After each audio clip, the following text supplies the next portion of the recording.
President McNicholas, live stream is now in progress. You may turn on your mic and open the meeting. Good afternoon and welcome to the March 16th, 2022 regular board meeting of the Capo Unified School District. The meeting is now in session. The time is 4:06. For CDPH and Cal OSHA guidelines, the use of masks is strongly recommended but not required when indoors at the district office. Members of the public may attend this meeting in person or participate by phone. A registration link has been posted on the board meeting agenda page of our website for those who plan to call in to address the board this evening. Mrs. Hayes, will you please call the roll? Trustee Bullicus. Here. Trustee Castellanos. Trustee Davis. Here. Trustee Hanachek. Here. Trustee Jones. Trustee McNicholas. Here. We have a quorum.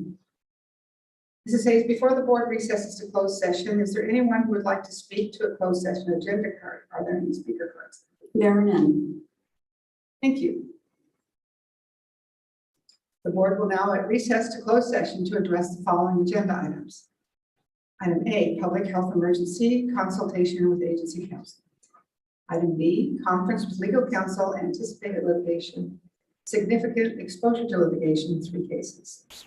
Significant exposure to litigation, 1 case. Conference with legal counsel, existing litigation. Significant exposure to litigation, 3 cases. Conference with real property negotiators. Property, Pacific San Juan property. Property, South Transportation and Groundskeeping Facility. Property, Paseo de Colinas property. Item E, student expulsion, 1 case. Item F, liability claims, significant exposure to litigation, 6 cases. Item G, conference labor negotiators, CUEA, CSEA, Teamsters, CUMA, and unrepresented employees.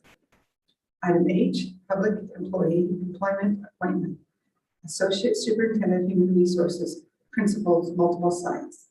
The board will now recess to closed session. Time is 4:08.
President McNicholas, live stream is now in progress. You may turn on your mic and open the meeting.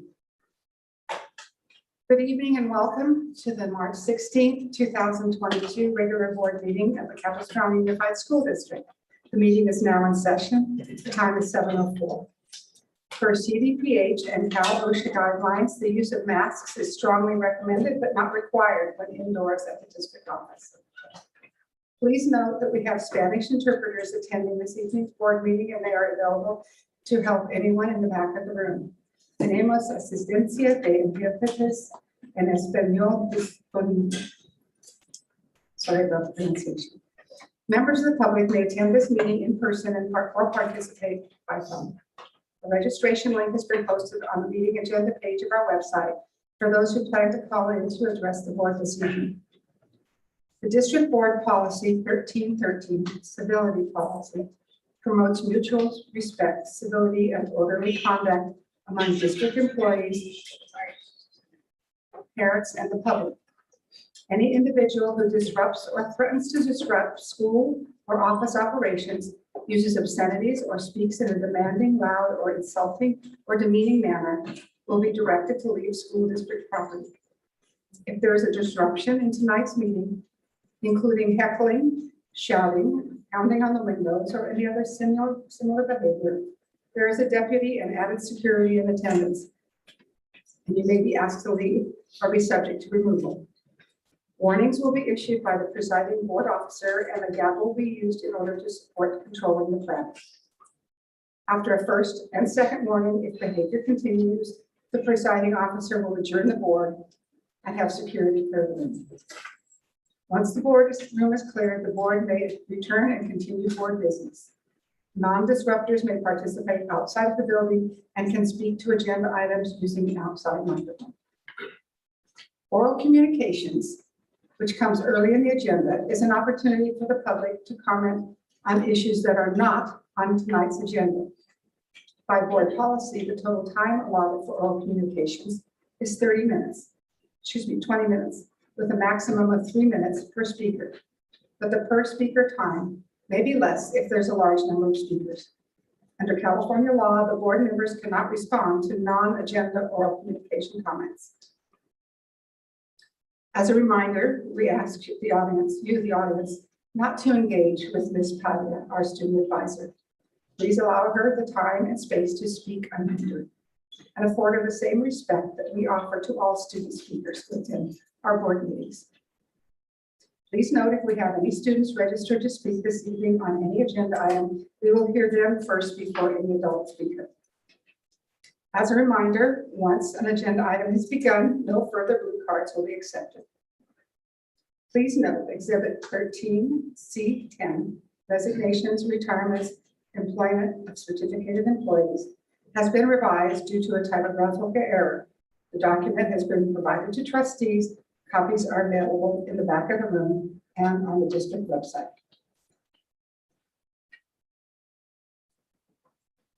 Mrs. Hayes, will you please call the roll?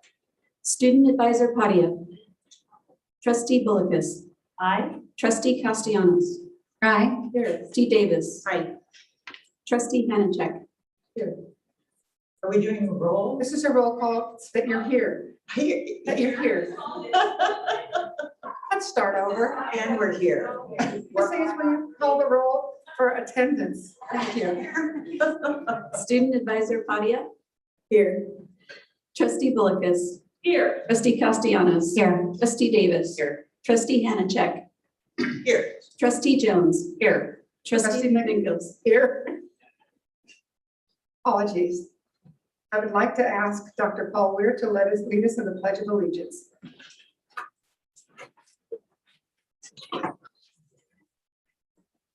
Place your right hand over your heart and begin.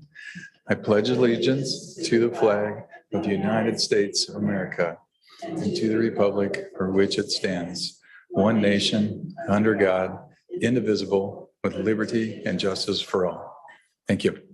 Thank you.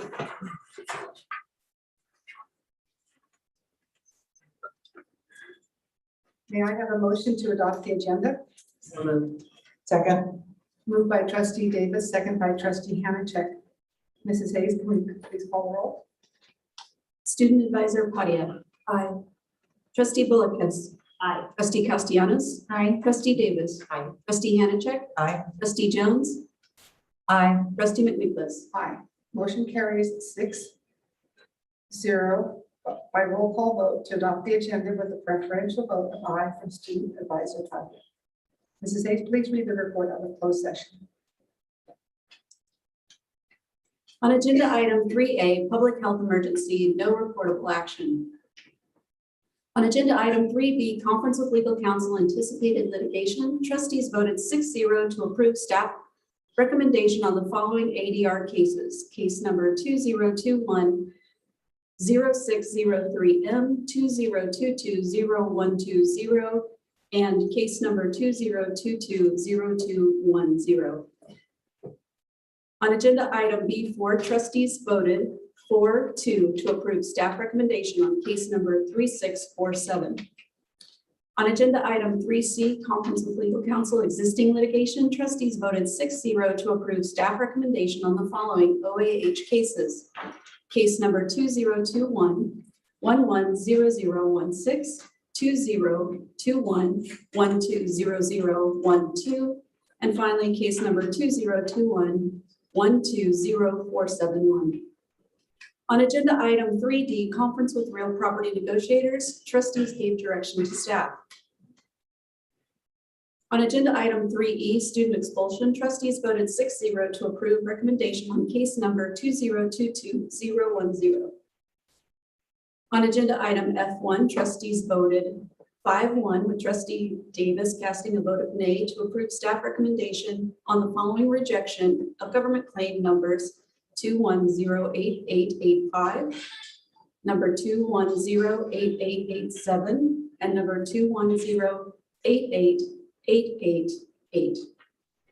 On agenda item F2, trustees voted 5-1 with trustee Davis casting a vote of nay to approve staff recommendation on the following rejection of government claim numbers 2208937 and case number 2208938. On agenda item F3, trustees voted 5-1 with trustee Davis voting nay to approve staff recommendation on the following rejection of government claim number 2208984. On agenda item 3G, conference with labor negotiators, trustees gave direction to staff. On agenda item 3H, public employee employment appointment, trustees voted 6-0 to appoint Robert Presby, Associate Superintendent, Human Resource Services, and further directs the superintendent to negotiate the employment contract and bring the contract for ratification to the April 20th, 2022 regular board meeting. On agenda item H2, trustees gave direction to staff. And this concludes my report. Thank you, Mrs. Hayes. I'd like to recognize Brian Burris, Chief Communications and Public Engagement Officer, to present tonight's Associated Student Body Report.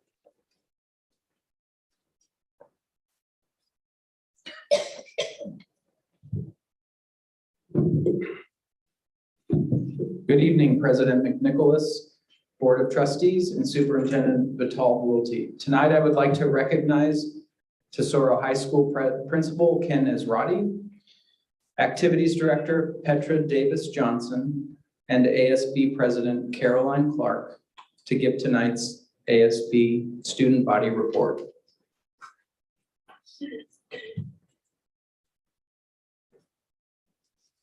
Good evening, Superintendent Vital-Wilty, President McNicholas, and members of the board.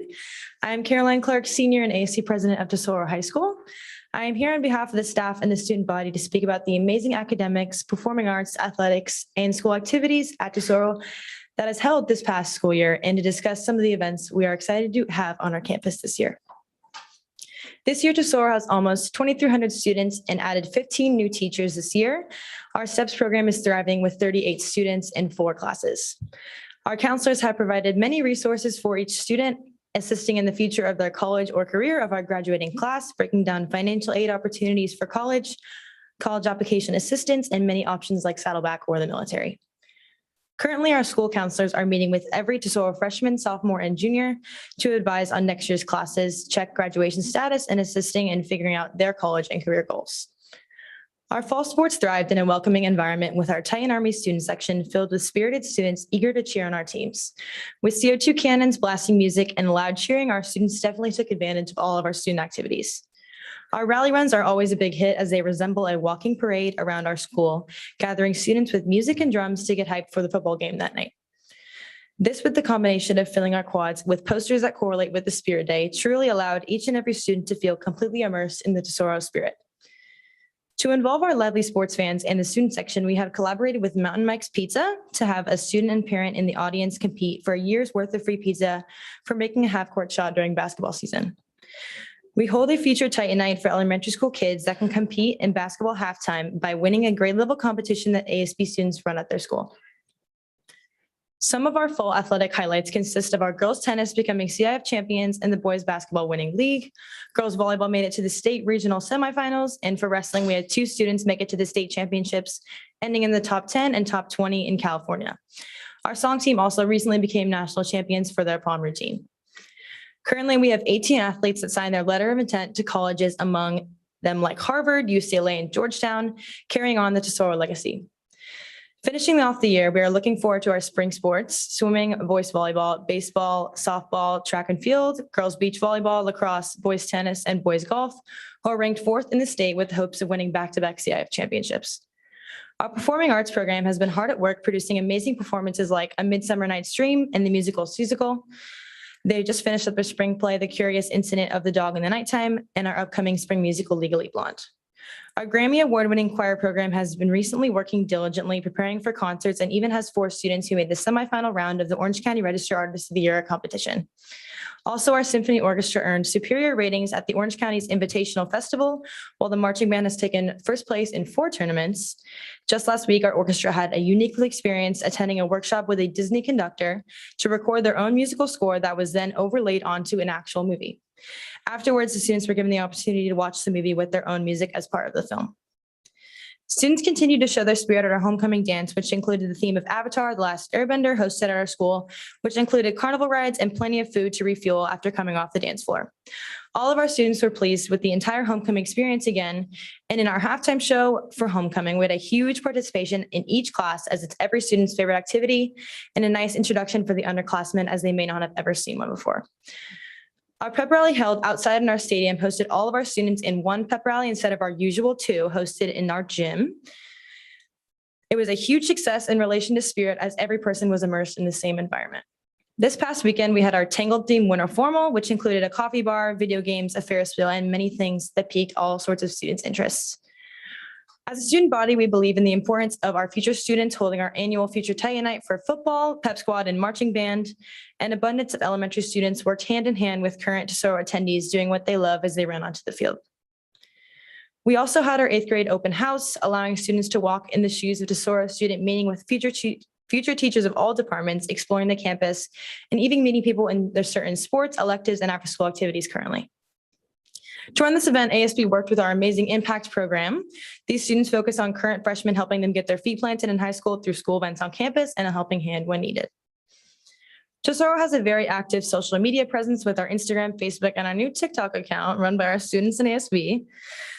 These highlight our active school climate consisting of school accomplishments, student accomplishments, information, and dates for school events, and a resource for any activity on campus, providing students all the information needed in one place.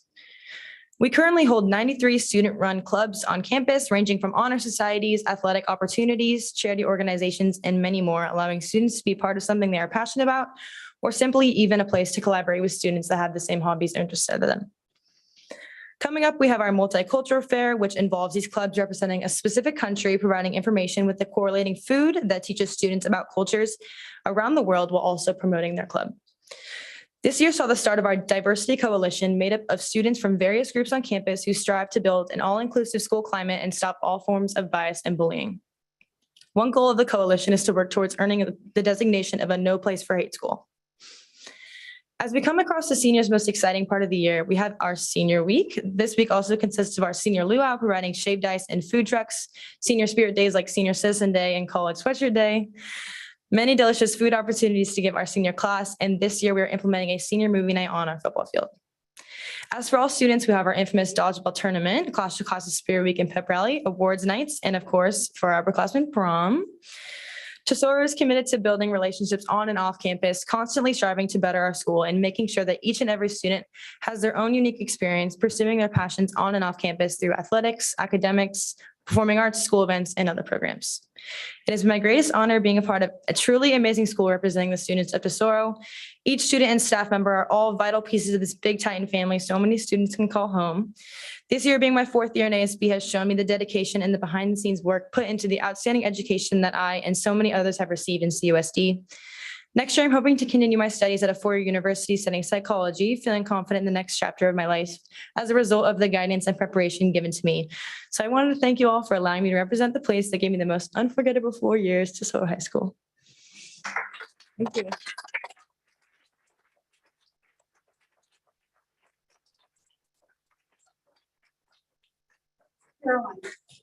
Caroline, one question. I almost didn't get past a year's worth of free pizza. Oh, yeah, that was a big hit. Okay, did somebody make it, the half-court Yes, shot? actually, we had a student. Wow, I know. We continued it and gave them gift cards, but it was like probably the 3rd game that we did it. wow, It was I'm amazing. impressed. People loved it, yeah. I'm impressed with all the rest of it too, but that one particularly caught me.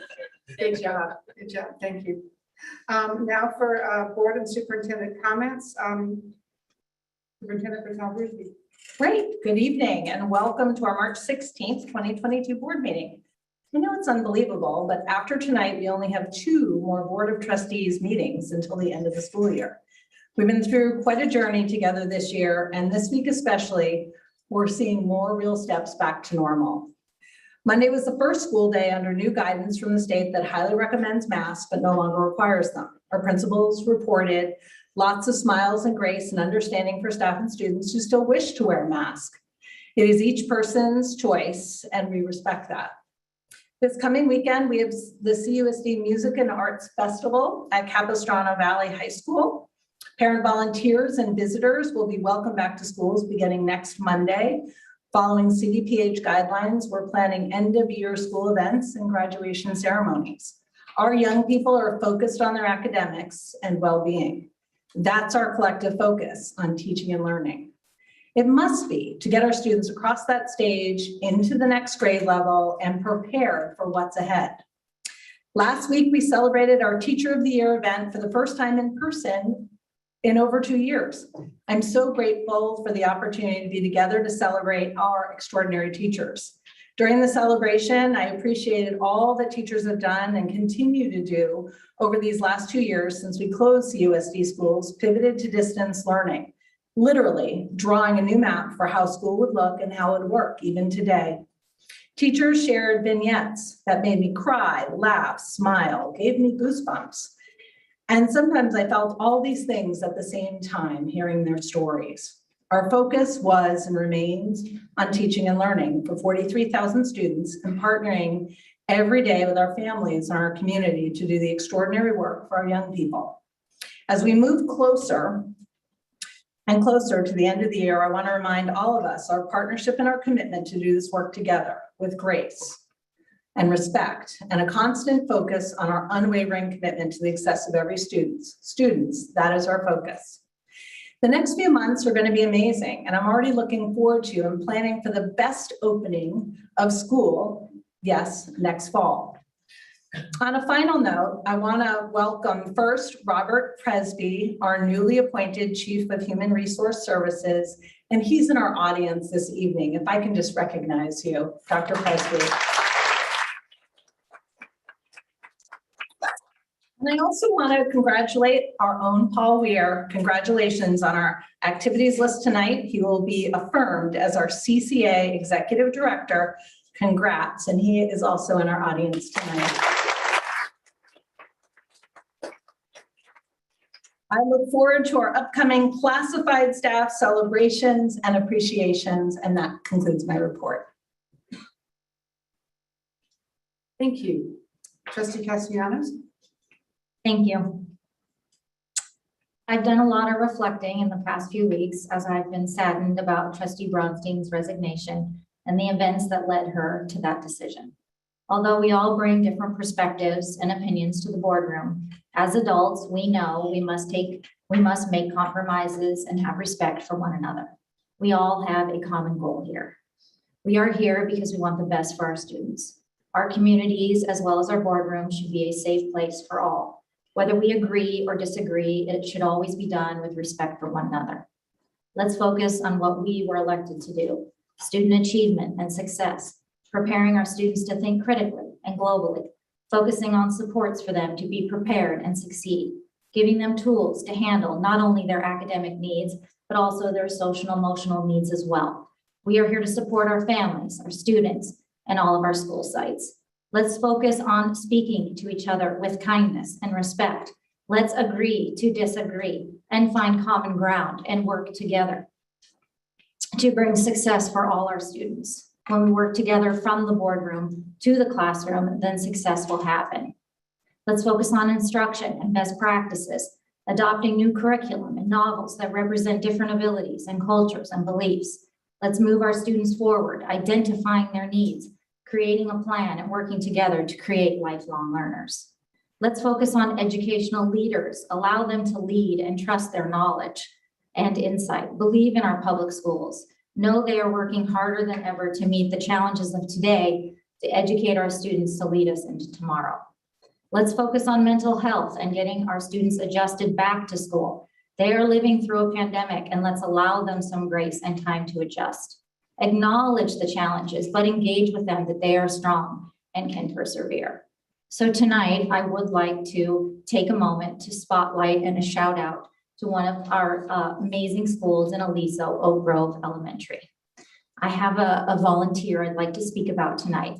This amazing volunteer works tirelessly for our students. He has an amazing ability to connect with staff and students. He greets students every morning with excitement and thrilled to see everyone. He visits classrooms on a regular basis and loves to play on the playground. He is an amazing listener and always has time for everyone. He loves everyone and wags his tail with excitement as he greets you in the office. If you haven't already figured it out, his picture's on the screen. I'm speaking about the one and only Trinidad at Oak Grove. He brings calmness to stressful situations. He knows how to comfort, and the kiddos are lucky to have such an amazing dog at their school. Please check out, I believe USD Insider is doing an article on Trinidad, so you can read more about him and his amazingness at Oak Grove. I'd also like to say, do a special thank you to Miss Montse, the office manager at Oak Grove, who brought Trinidad to our site. So thank you, Trinidad, for all you do for our students in Capo. Thank you.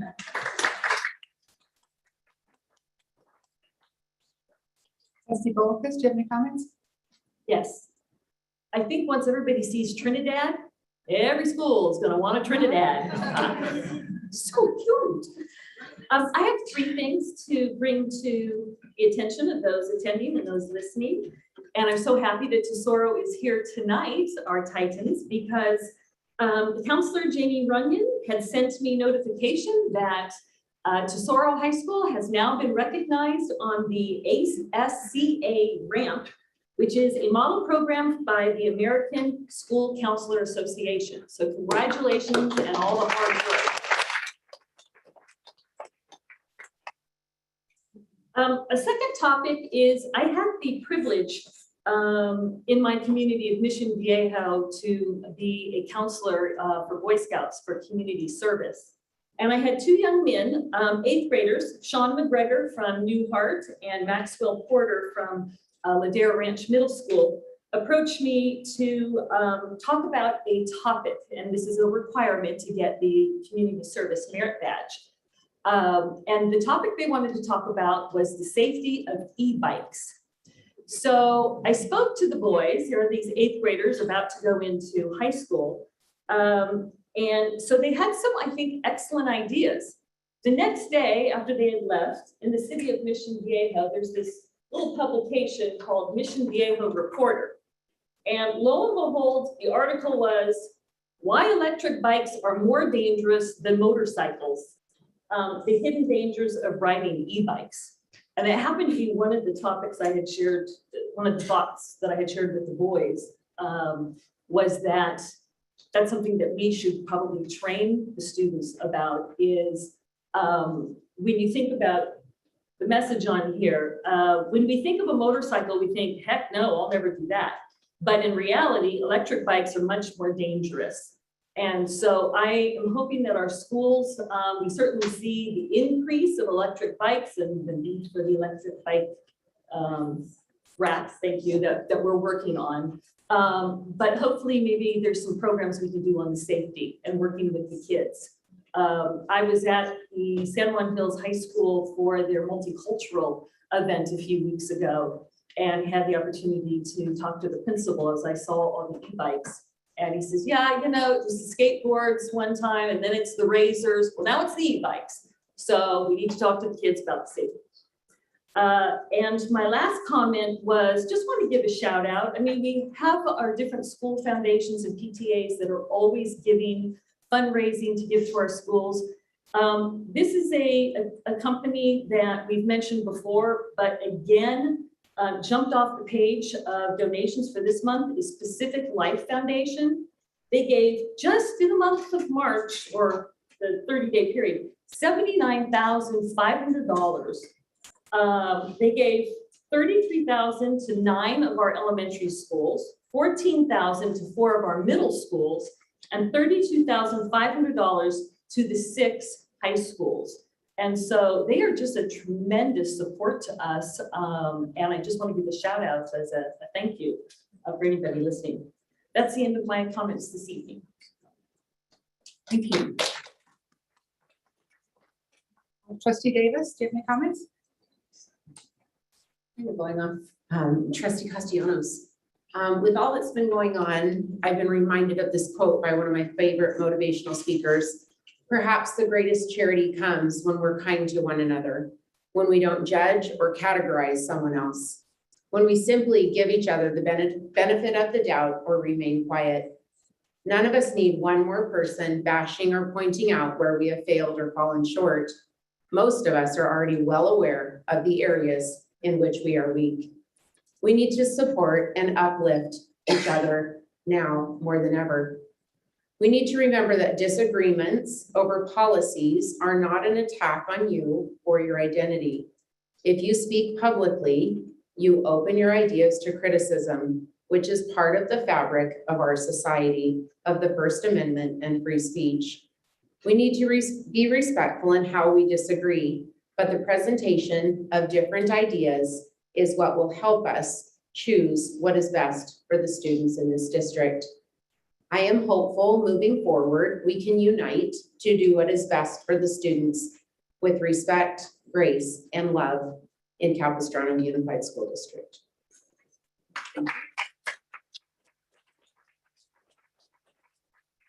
Trustee Hanchek? No comment? All right, Trustee Jones? So at the last board meeting on March 2nd, your CUSD board passed a resolution in opposition to SB 871, which is Senator Pan's bill to make COVID-19 vaccinations mandatory for K-12 with no personal belief exemption for private, charter, and public school students. This resolution passed by a 6-to-1 vote, which means CUSD will be listed on the bill as opponents. Furthermore, on this resolution, your board empowered the CUSD superintendent or board president to communicate your district's opposition to the bill. This step is unprecedented in CUSD to the best of my knowledge.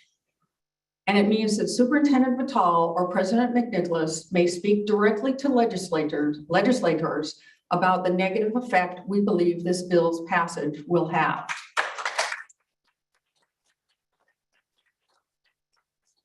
Our position is not anti-vax or even anti-COVID vax.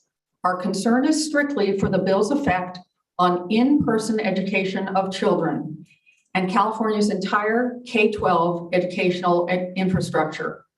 I am very proud of your board's work on this issue, and I hope you're all proud as well. As I said in the last board meeting, we all see you and we all hear you. But what's more, some of us remember being you. I remember coming to board meetings to express our anger or disappointment over a board matter. I want you to know that I'm honored that people care enough about education in CUSD to come and speak to us. And I really mean that. Sure, the comments get a little heated up sometimes, but that's okay. Our children are our most precious resource. So it's natural if people get a little intense when their kids are concerned. I'm honored even when the words are somewhat acrimonious, and I completely understand when emotions get somewhat raw. But here's what I'm not honored by. I'm not honored when audience members boo a board member or other speaker they disagree with. I'm not at all honored when the student advisor is booed. And it's beyond my understanding that parents would boo another person's child. I was also not honored recently to read an email sent to another board member with a subject line, "You are a hag." Nor am I honored to see that an individual interested in being appointed to the open seat on your board posted on social media that they were organizing a massive email campaign to embarrass the board into appointing them.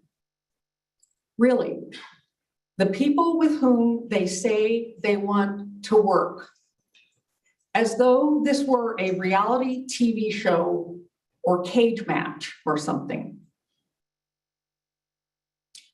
I don't know precisely what happened to former trustee Braunstein or how she experienced the harassment that took place. So I'm not going to discuss that. I'll talk instead about the harassment that's happened to me as a trustee. I want to be clear, I'm not looking for sympathy. This is just letting everyone know what does happen, because I think the public should know. I've had to report extremely inappropriate emails 3 times. There are different legal standards for what's considered a threat to a private person versus an elected official. And what happened to me is what I'll call threatening. But these instances didn't rise to the legal level of threat because I'm an elected official. So if it happened to you, it would be a threat. But since it happened to me, it's not. One of the threatening emails came from someone who doesn't even live in our district and who I've learned regularly harasses and threatens elected officials in other parts of the county. And by the way, last week I happened to talk by phone with trustees on 2 different boards, and we got to talking about harassment. Both of these trustees, both men incidentally, told me that they have received actual threats, meaning that they rose to the legal level of threat, even though they are elected officials. I've served with these 5 board members for at least a year, as well as 5 others who've departed. Each of them has said things or voted in ways that have perplexed or frustrated me, and sometimes I've even been angry, occasionally really angry. But without exception, I have found all 10 to be ethical, principled people who sit in these seats and spend countless other hours on this job because they care deeply about children and their education. They've all brought something different to the table, and that's great. I don't expect anyone to disagree with me all the time, and neither should anyone else. It's a parent's job and sacred responsibility to stand up for their child. It's the job and sacred responsibility of this board, your board, to make decisions that will provide the best education we can provide for your child and for all children in CUSD. We are honestly and sincerely trying to do that. And no one, whether board member, teacher, principal, parent, or anyone else, deserves to be called names or booed or harassed or threatened for it.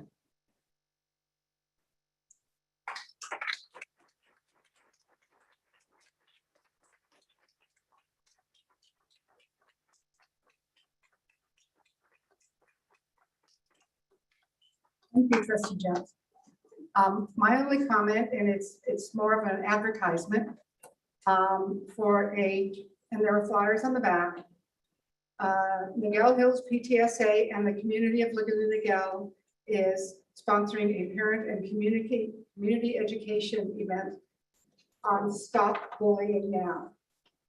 It's intended to be focused on elementary, middle, and high school kids. We have a number of our principals, we have the sheriff's department, we have our own student services department, our own counselors there. But I also want to make sure that parents and other adults attend this too, because there is bullying going on with adults as well. Please join us on March 21st. Okay, we are on to oral communications. Oh, I'm sorry. Student Advisor Padia. Thank you. Good evening. I would like to make a clarification regarding the concern around like changes in high school graduation robes. The ASB presidents from each of our high schools and I are planning on changing the color of robes to one color to create less of a division between the graduating class. And it will start with the class of 2025, which is our current freshman class. We have talked to the ASB presidents from the freshman class, and they're all in agreement with us.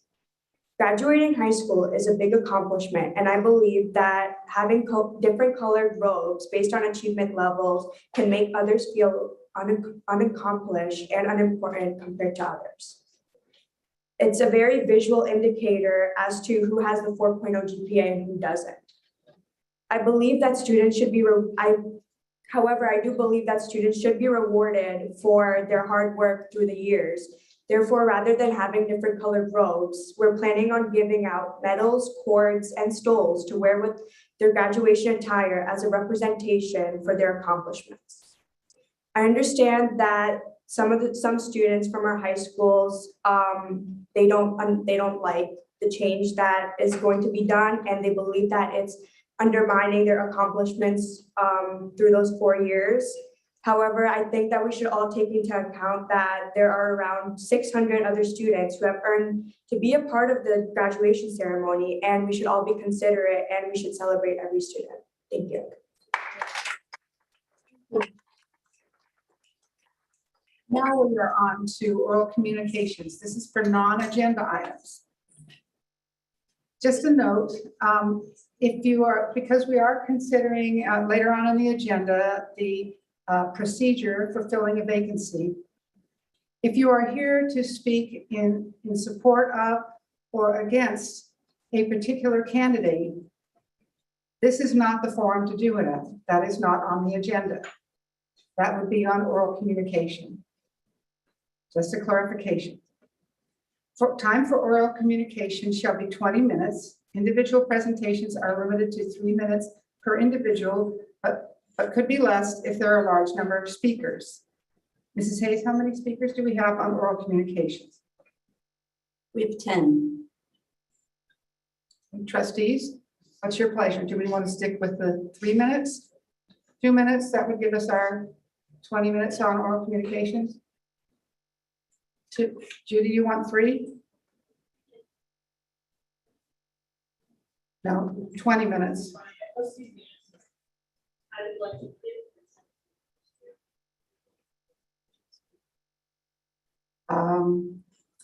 Trustees, what's your, any other suggestions? I think we have a very packed meeting and there might be other speakers later on.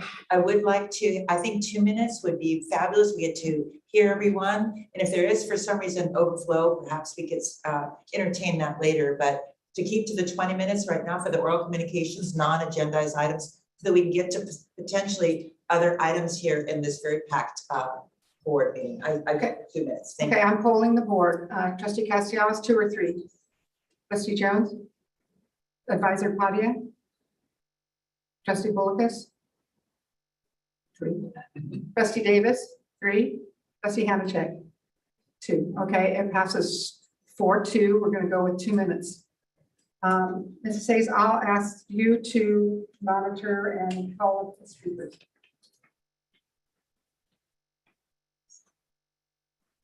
Just as a reminder, if there's student speakers, we let them go first. So for oral communications, we have shown no student speaker with us. So if you're a student speaker and you filled out a blue card and didn't check that, please raise your hand. Okay, seeing none, we'll move on with our oral communication speakers on Zoom. We start there first. Thank you. We'll do our in-house speakers. Leanne Williams is our first speaker.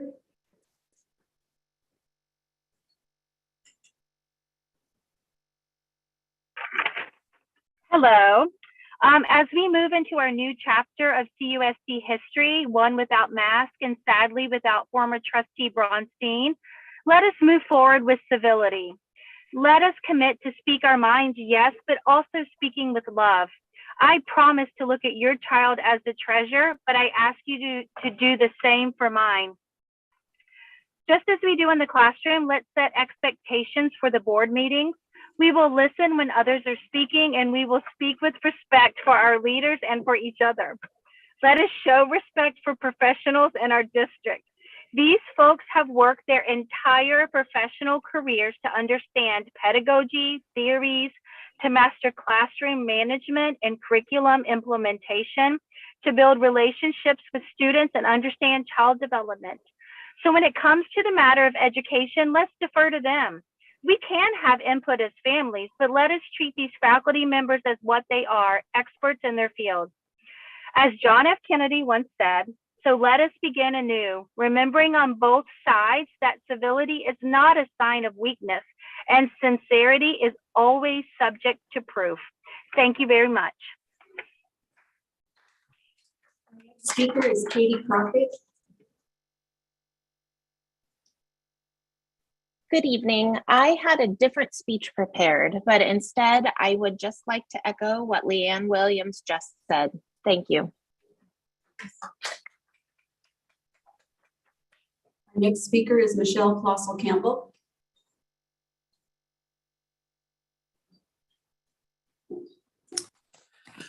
Good evening, Superintendent, Board of Trustees.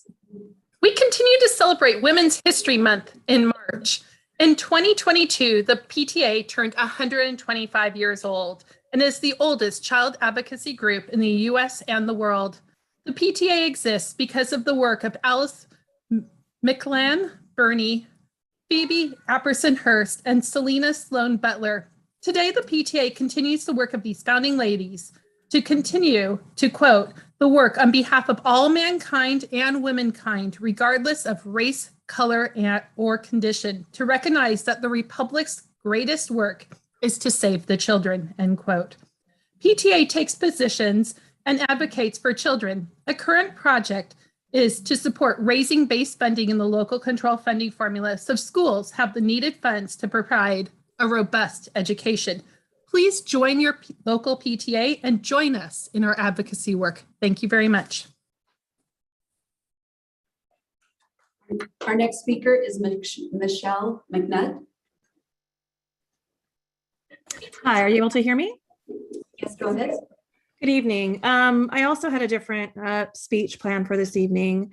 I would like to say that I do agree with Leanne as well. I think she said that beautifully, but I specifically want to thank trustees Hanachek and Castellanos for their professionalism and dedication to our students through this pandemic.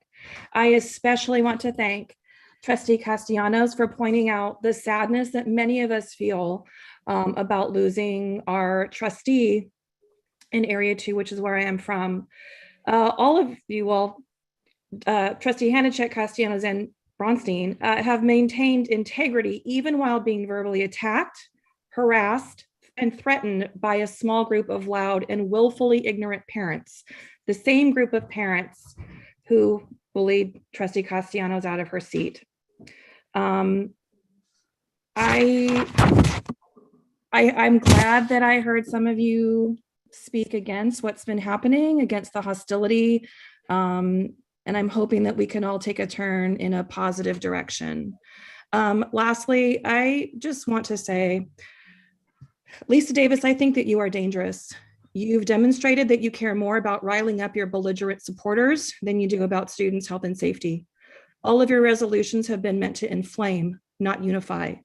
And while your Marvin Ashton quote tonight seems nice, Let's remember that deeds speak louder than words. Thank you.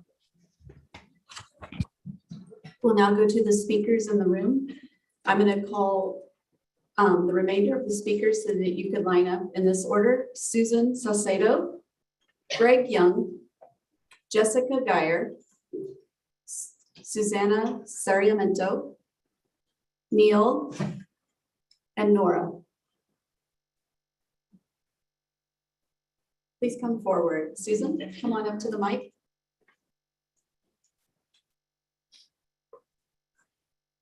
Susan, go ahead. And just remember to stay like a hand's length away, and then we won't get distortion. Thank you so much. Hi, my name is Susan. I'm here because I want to talk about peace, not the "you want a piece of me" type of peace, but the friendlier, more constructive PEACE. Today, the world watched as the president of Ukraine said that being the leader of the world means to be the leader of peace. Peace is a concept of societal harmony in the absence of hostility. Over the past year, there has been no shortage of hostility or fear in this room. In other words, there has been very little peace and a lot of "you want a piece of me." All of you sitting here are leaders in your own way. You lead by example, you're role models, you win elections.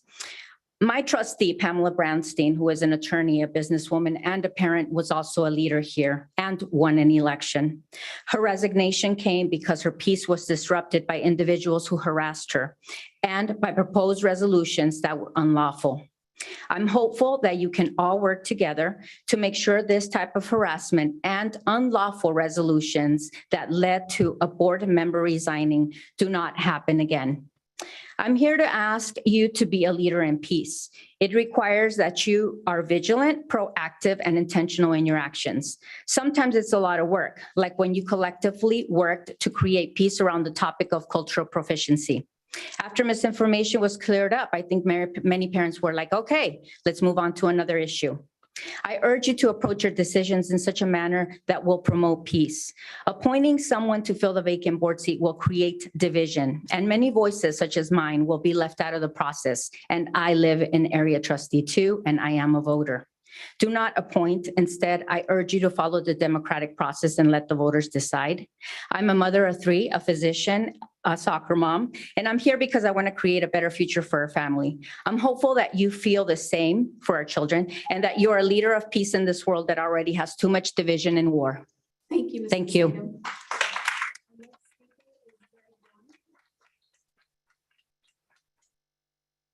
Great, go ahead. Thank you. President McNicholas, Superintendent Vital Brulte, trustees. Civility. So we just lost a trustee due to lack of it. Bullied and harassed, Trustee Bronstein resigned. Now, I don't allow for bullying in my classroom, and I certainly do not reward it. Ironically, many of the same people who claimed that their children were being mass bullied by their caring teachers, those same people bullied and harassed Trustee Bronstein. Now, as trustees, you do represent more people than just that vocal minority of anti-mask protesters. Most of us voters have been very pleased that CUSD has continually followed the state's public health guidelines, as have all other public and private, I looked, private schools do it too, follow the county guidelines. Democratic institutions cannot send a message of bullies get to choose who to replace a bullied elected official with. I want to thank you, trustees, for what you do. Trustee Jones, for your sentiments tonight. Many of us teachers have also received emails like that, and I have asked my colleagues to not respond to them. It's just ridiculous. And I also want to thank our teachers and our classified for their compassion and dedication to all of our students and families. Thanks.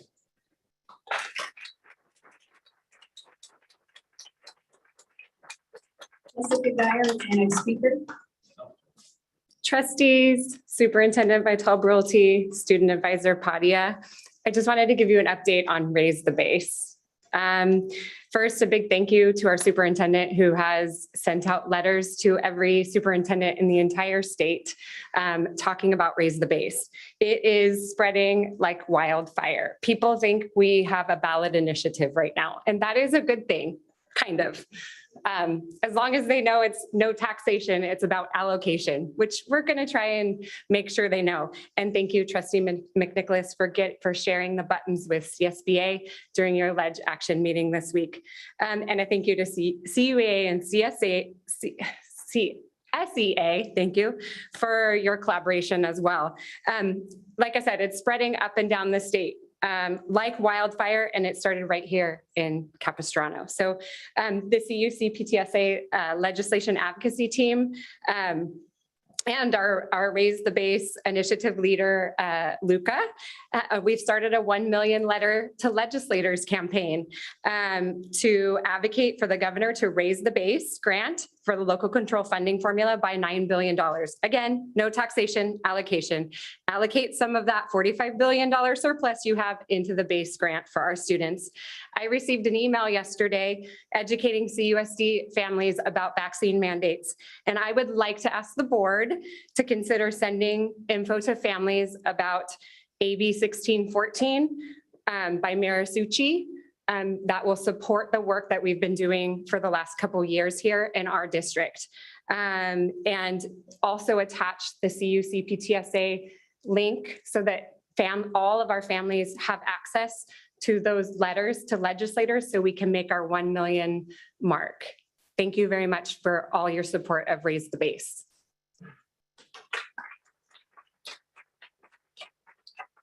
Our next speaker, so you can go in order, is Susanna Sarmiento, and then Neil, and then Nora. Thank you. Good evening, CUSD trustees and Superintendent Dr. Kristen Vital-Brulte. My name is Susanna Sarmiento. I am here as a concerned educator, CUSD parent of 3, and resident of Area 2. First, I'd like to echo and stand behind every word Trustee Krista Castellanos shared. Your statement should be shared far and wide to restore faith in the important work you are all here to do. Pamela Bronstein was elected and she was overwhelmingly chosen over Jim Reardon as our trustee, earning 56% of the vote. Regrettably and understandably, she resigned after enduring endless harassment and, yes, threats, all while trying to uphold the law and education code, keeping our school district and children safe. The madness and lack of civility that has ensued inside this boardroom is deeply alarming. I know I speak on behalf of many, if not the majority of CUSD parents that work and care a great deal for this community and all communities. We are the educators, therapists, clinicians, scientists, public servants, church leaders, business owners that may not have the time to show up at these board meetings to outnumber the dishonorable mobs that have been distracting you from your agendas and from getting real work done during board meetings. We read the results, watch the replays, and follow what political games some are playing behind closed doors. We are informed, follow the data, respect humanity, both the sick and the healthy, and understand adolescent psychology. I am here to tell you that we are paying attention and have 2 requests, or the following requests. Number 1, we expect civility at these board meetings and zero tolerance policy. Number 2, we are asking for a fair process where our Area 2 trustee can be elected. Thank you for your time. Thank you. Our next speaker is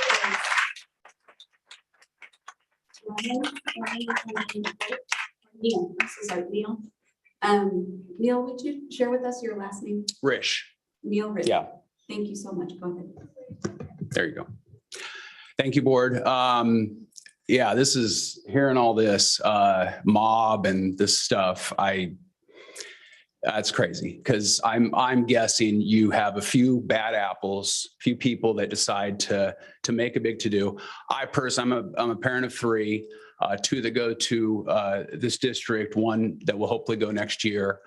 And the one thing I always go by is you cannot expect your kids to behave in a certain way if you're not willing to do so yourself. You know, we have to lead by example. And, you know, I'm against the masks. None of us talk about the downside of masks. All we do is talk about the upside. We don't talk about what it does to the kids. And we all know what I'm talking about, you know. The vaccine as well. I mean, we have to be civil to one another. We can disagree. That's okay. That's how policy is shaped. You know, if you look at our history, disagreements, arguments, you name it. I mean, that's been the best policy shaping of our nation. That's what has made us so great. But we seem to have come to this crossroads in our entire government where we can't disagree. We can't, have a comment any other way. People get silenced. You know how frustrating it is where you have Facebook, Google, all these entities that are trying to silence a massive growing group that is just growing daily. It's incredibly frustrating. So, many of the parents out here, they feel that frustration, and unfortunately they take it out in negative, not so good ways. I get incredibly frustrated at times, and I have to push it down. I have to, just do it in a very positive way. So Lisa Davis, I don't know, the person on the phone, we love you. You are doing a great job, and we support everything you're doing. So thank you very much. Nora Troy. Hello, my name is Nora Croy. I am a parent of two graduates of Capo schools, and I have been a teacher in the district for 17 years in various forms. Couple things I want to say. I want to start with thanking you, Trustee Castellanos, for your comments on our goals as educators. Completely agree with you. Two other quick things. One, as far as the appointment of the trustees, I would say let the voters decide. I want to also thank you for your consideration with regard to the recommendations of the IMRC and the new adopted texts. We're very excited about that, as I teach high school, and we're very excited about having a new bunch of diverse voices and perspectives for our students to embrace. The main thing I want to talk about, though, is the communication about SB 871. I want to make it very clear that that communication does not speak for me or many, many, many of us. I am a strong supporter of the vaccine mandate without exemptions, except for a medical exemption. As you all know, I'm sure in 2015, California eliminated the religious and personal beliefs vaccines for all the other vaccinations that our kids take after a measles outbreak, several measles outbreaks in California, particularly in Orange County. And so it doesn't make sense to me for this single vaccine, when our kids have 6 others, that there is no personal or religious exemption for. We eliminated it, and there was no mass exodus out of California schools. So the idea that there would be if this one happened is inflammatory, I would say, to say the least. No major religion has a doctrine against it. It is proven to be extraordinarily safe. And as educators, we must always advocate for facts, logic, expertise, and critical thinking, and not allow pseudoscience and misinformation to guide our decisions. So, thank you.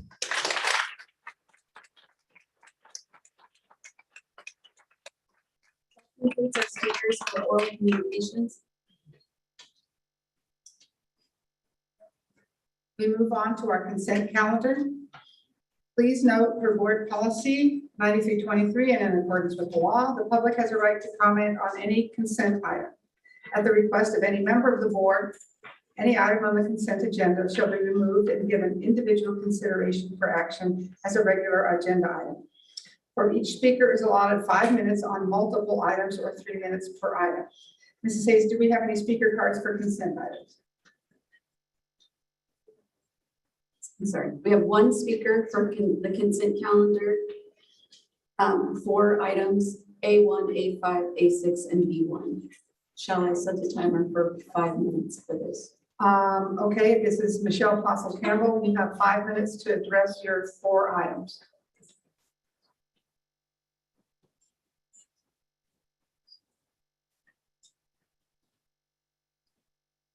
Okay, so the timer is starting. This will be fun. Good evening, Superintendent and Board of Trustees. PTAs have donated $53,439.09 in the last month, not including the funds for the Gaga Ball Court with ADA approved gate at DJ's that was oddly left blank. It would be great if the amount that DJs donated for the Gaga Ball court could be included. I am happy to see in item 13A5, the agreement to put water-saving toilets at multiple sites within the Moulton-Niguel Water District schools. As California is constantly in drought, saving both water and money where we can is vitally important. In item 13A6, I am glad to see the forward movement in the building of the new 2-story classroom building at Dana Hills High School. This building will be a great addition to the campus, and I really hope it's done so my sons can actually walk inside its doors one day. And lastly, on item 13B1, I greatly appreciate the need for the A through G completion grant. I have a new incoming freshman next year, and it has been very frustrating trying to gather this information. So if this grant can provide a single one-page document showing in checkbox form the CUSD high school graduation requirements, A through G requirements for both the UC system and Cal State system, that would be fantastic. It needs to be widely available to all students on all campuses.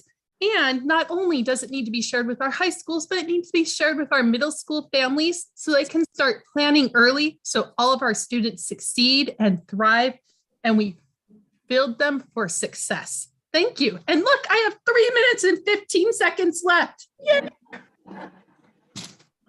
Thank you, Michelle. Trustees, do you have any items you want to pull? Trustee Bolkus? No? Trustee Castellanos? No? Trustee Davis? Trustee Hanachek? Okay, which item? I actually, it's probably more, I'm not gonna pull them. I just have to reiterate, there's something that's always bothers me. So it'd be under human resources, C, and several of the items there. I brought this up before. I really prefer not to have appointments. We have basically 5 revised or new job descriptions, and some appear to be cost neutral and some have a cost to them. I would rather see this brought out from consent calendar because these positions may seem business as usual, but these might affect different parents, different relationships. Some are new. I'm not going to pull them tonight, but please, I've asked this before, can we please put appointments like these, job descriptions? I'd like to see org charts. None of us know what's happening. And so I would really prefer to see that. I know our HR individual would have to go home sick, so I'm not gonna pull them, but if we could possibly, and that way we can have a chance to look at, is there a plan? Is there data around this? Are we, what are we doing with this type of work moving forward? So that would just be my comment. So again, I'm not pulling any. I'd like to ask the superintendent to respond to that. So job descriptions are items that go on consent. So if the majority of the board would want job descriptions to be a presentation with org charts, then I'm happy to do that, but it is just a regular business item.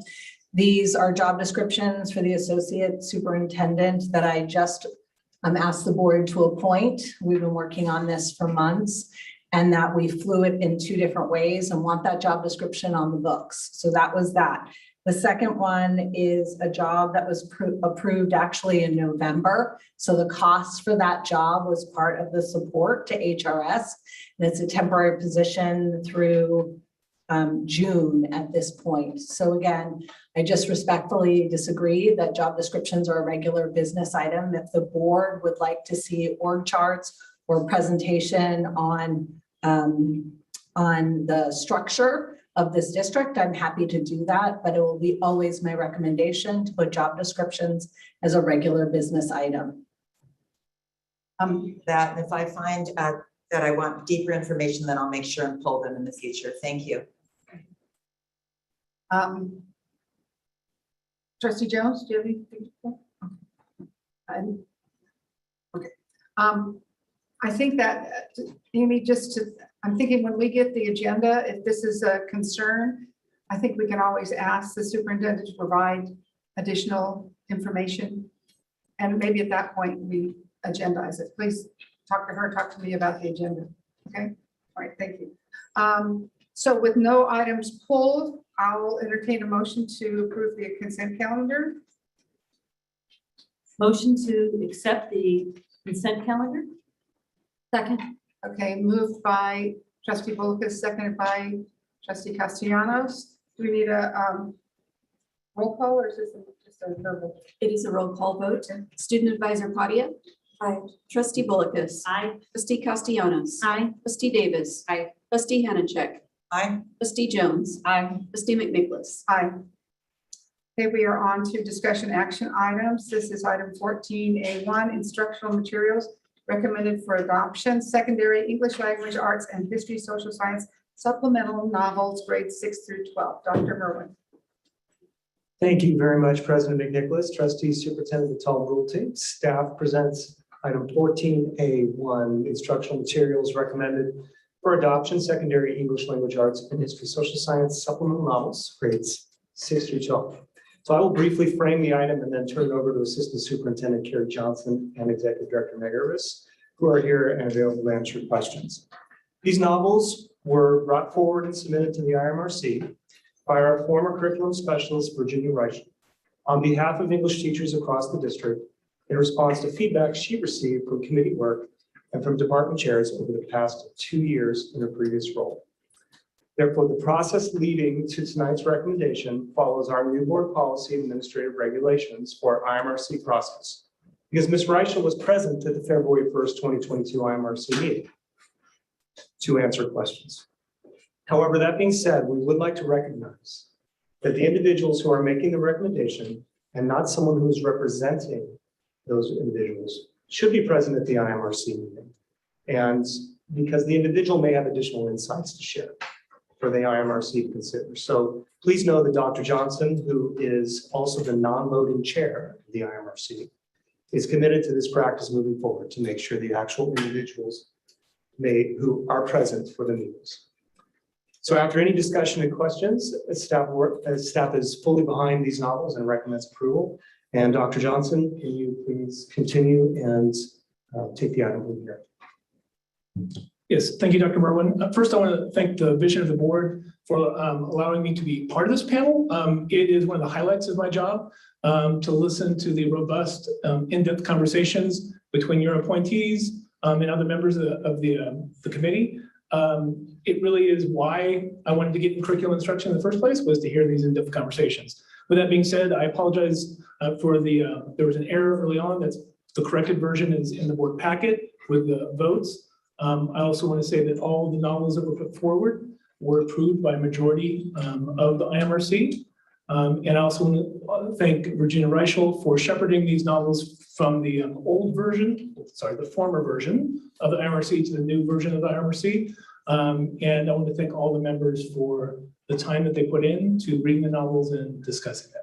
And I'm here as well as Dr. Irvis to take any questions. Ms. Hayes, do we have any blue cards on this item? We do have two. We have two speakers. Both are online. Okay.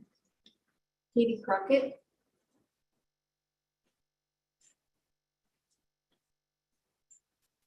Good evening. Yes, thank you. I'm voting you to, I'm sorry, I'm encouraging you to vote to include the additional instructional materials recommended for adoption for grades 6 through 12. They have been reviewed and vetted by a committee of secondary teachers and were approved by the IMRC. Each of the books helps to meet goals of the cultural proficiency plan. For example, The Forgotten Fire provides a historical account of the Peshtigo fire and the terrible impact and consequences for that town, which is overlooked in the shadow of the much more well-known Great Chicago Fire of 1871, which was arguably much less significant. Like The Forgotten Fire, each of the books proposed will spur discussion and inspire thoughtful questions, such as who decides what makes it into history books, and therefore what becomes our collective memory and history. Thank you. Our next speaker is Michelle Colossal Campbell. Good evening, Superintendent and Board of Trustees. I agree with the comments just made by Katie Crockett, and I want to add my support of the adoption of these novels with the proposed adjustments for grade levels I appreciate and respect the work of our educators and know they will use these novels to enhance their class discussions. Thank you very much. Okay, thank you. Time for trustee comments. Trustee Jones. I would like to move the item deleting Forgotten Fire and Poet X. In other words, approve everything sad is untrue, other words from home, and Parable of the Sower. And do we have a second? Motion dies for a lack of second. Do we have any other comments? Trustee Bolkus. My concern, my couple of concerns is the parable of the sower. My MRC representative made a notation that the junior year, which there's a lot of writing that goes on, is pretty thin in terms of literature, modern, provocative, because so much of our dystopian novels in our schools is old. So there's an understanding that we need to get more of these books, but I am not certain that this particular book is good. My other Forgotten Fire, which I would agree with Trustee Jones, if it is the horror of war, and we don't have the teacher there to talk about it, we're trying to understand how this fits into the curriculum. And if a teacher had been there to explain that, I think the members would possibly better understand it. But I had checked out these two books. And when I read in Forgotten Fire, page 60, about a young 12-year-old being raped, I would, you know, I'm not a prude, but I read that and I was uncomfortable reading it. I don't get why we have to have that type of book for our literature. I mean, I understand that there are things that go on in the world, but a 12-year-old with explicits in terms of how she was raped is just nothing that I can stand for and approve. But I also have a question about Poet X. If there's a change in votes, it was noted at the meeting that it was a 7-3 vote, but yet it's here on a revised, it was 9 ayes and 1 noes. If the 4 of the absentee members, are they able to then come in and give a later vote? Is that why we have an adjustment? And that's my final question. So the initial, there was a typographical error on the initial submission. It wasn't a change in votes. And all the votes were taken live at a roll call vote for each of the novels in time. So I called out each member of IMRC and they voted aye or no. And then if they were absent, they were indicated absent. Okay. So the change was, it was an error on the author's title, and it was an error on it was Poet X that we reported an incorrect vote tally. But what's in the packet is the correct. And if you'll indulge me with one more question. When you were very specific in rewriting the IMRC protocols and all, can you tell me at what point do you not have a meeting? What is the percentage of number of members need to be in attendance to take a vote? Just like we need a quorum, what is your number? Because I see 4, had missed it, which represents 29% of the group. So do you have a limit that you've set? Exactly. Yeah, that was Trustee Bolkus. It was outlined in the administrative regulation, which was a quorum, which is we've interpreted as 50% plus 1. Right. So you have to have that many, a majority of the members present to even take action. Trustee Hanachek.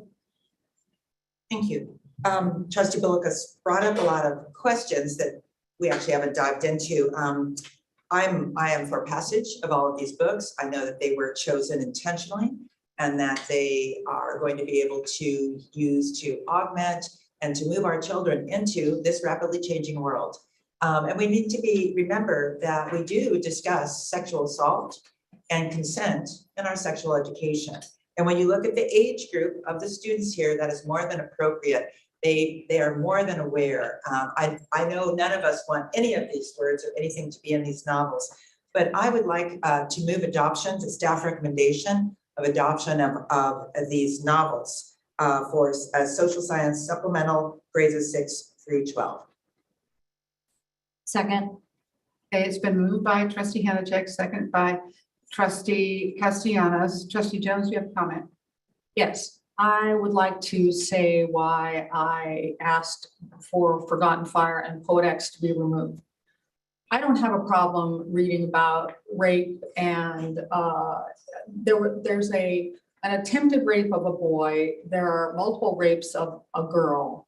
There is a girl who is prostituted out and becomes pregnant and essentially dies in childbirth. And frankly, you know, I'm an adult, I read this and I think it's okay. I actually thought this was an amazing book. I love it and I think you should all read it. It was an amazing book. I sat down and read it in one sitting almost. But here's the problem. Often when we are looking at something online where there's something controversial, we see a trigger warning for people who perhaps have been raped or had a rape attempted on them. And I know people who have been raped and they get very distressed when they have to hear about it and they're forced to relive it. And particularly younger people for whom, you know, if it had happened to me, it might have been, you know, 30, 40 years ago. But for a young person, it might have been last week. And I asked the staff about this. Do we do anything in terms of giving a trigger warning? And what do we do about that? And I forget the exact response, but they said they would discuss it with the department chairs and, you know, council teachers about what to do. Well, that's all very well and good, but I'm here to tell you some teachers are not going to do that. And that's going to happen one time. And then a year from now, we've got a bunch of new teachers teaching this book. And young people who have endured this kind of violence are probably not willing even to ask or to state that this is something that bothers them. And there is no alternative assignment we can give them. We can't say, okay, for this book, you know, you can go and do this other thing because there are class discussions. If I had a child or a relative who had been raped and I knew that they were going to have to read this book, I would be in tears over it. I'm not bothered by the story. I thought it was a wonderful story. It was moving to me. I think it's an important story. I think the Armenian genocide is, I mean, some of you were here when I was first sworn in by an Armenian judge here in Orange County, who is a friend of mine. It's very important, but we cannot subject kids who may be triggered by these instances to having to read these books in their classes. I also read Poet-X, and I read these two because there were significant votes against them, although I had read some of the others. I loved Poet-X up to the last 30 pages. And the last 30 pages, this is a young woman who has been abused throughout the book by her mother. And a lot of us, I think, can relate to this. And there's a lot of kind of bad stuff that happens to her, but it's not rape, it's not anything like that. But in the last few pages of the book, her teacher and her priest learn about the abuse by her mother. And the teacher tells her she has to go to her mother and make it right. And the priest tells her to go to her mother and make it right. Well, this is wrong. And frankly, in California law, it's illegal for a teacher to do anything other than report this abuse to Child Protective Services. I don't ever want a child who has endured some of the things in this book, and I related to this book big time, endured some of the things in this book to think, oh, I can't tell my teacher because she's going to tell me, or he's going to tell me, I need to go discuss this with my mom. And there's also at the very end of the book, everybody kind of kumbaya and everybody's fine. Abusers don't change. And this book implies that her abuser is going to change. I loved the book up until then. I actually cried while reading this book. It was very moving to me. But I cannot approve a book that is telling a child that your teacher might find out and not do the right thing for you, will not report this to CPS, but instead send you back to your abuser. Trustee Davis. Thank you. I agree with everything that both trustees that have shared tonight. And I also appreciate Dr. Merwin's words that moving forward, we will have the teacher that recommended the book there at the IMRC meeting to present. My problem with this is that's what we were told last year when I was serving on the IMRC, that moving forward, we would have the teacher there to present. It's my understanding that we did not have the teacher there that recommended any of these books presenting, but rather we had Virginia, who is lovely and amazing and so well-read. She was representing someone who thought this was a good idea over the last couple of years. That's a problem. That's a problem when we don't have the actual person that wants to present this book. I had intentions of reading a passage from Forgotten Fire. It's horrific. I can't read it out loud. I tried a few times. I can't barely read it, let alone read it out loud.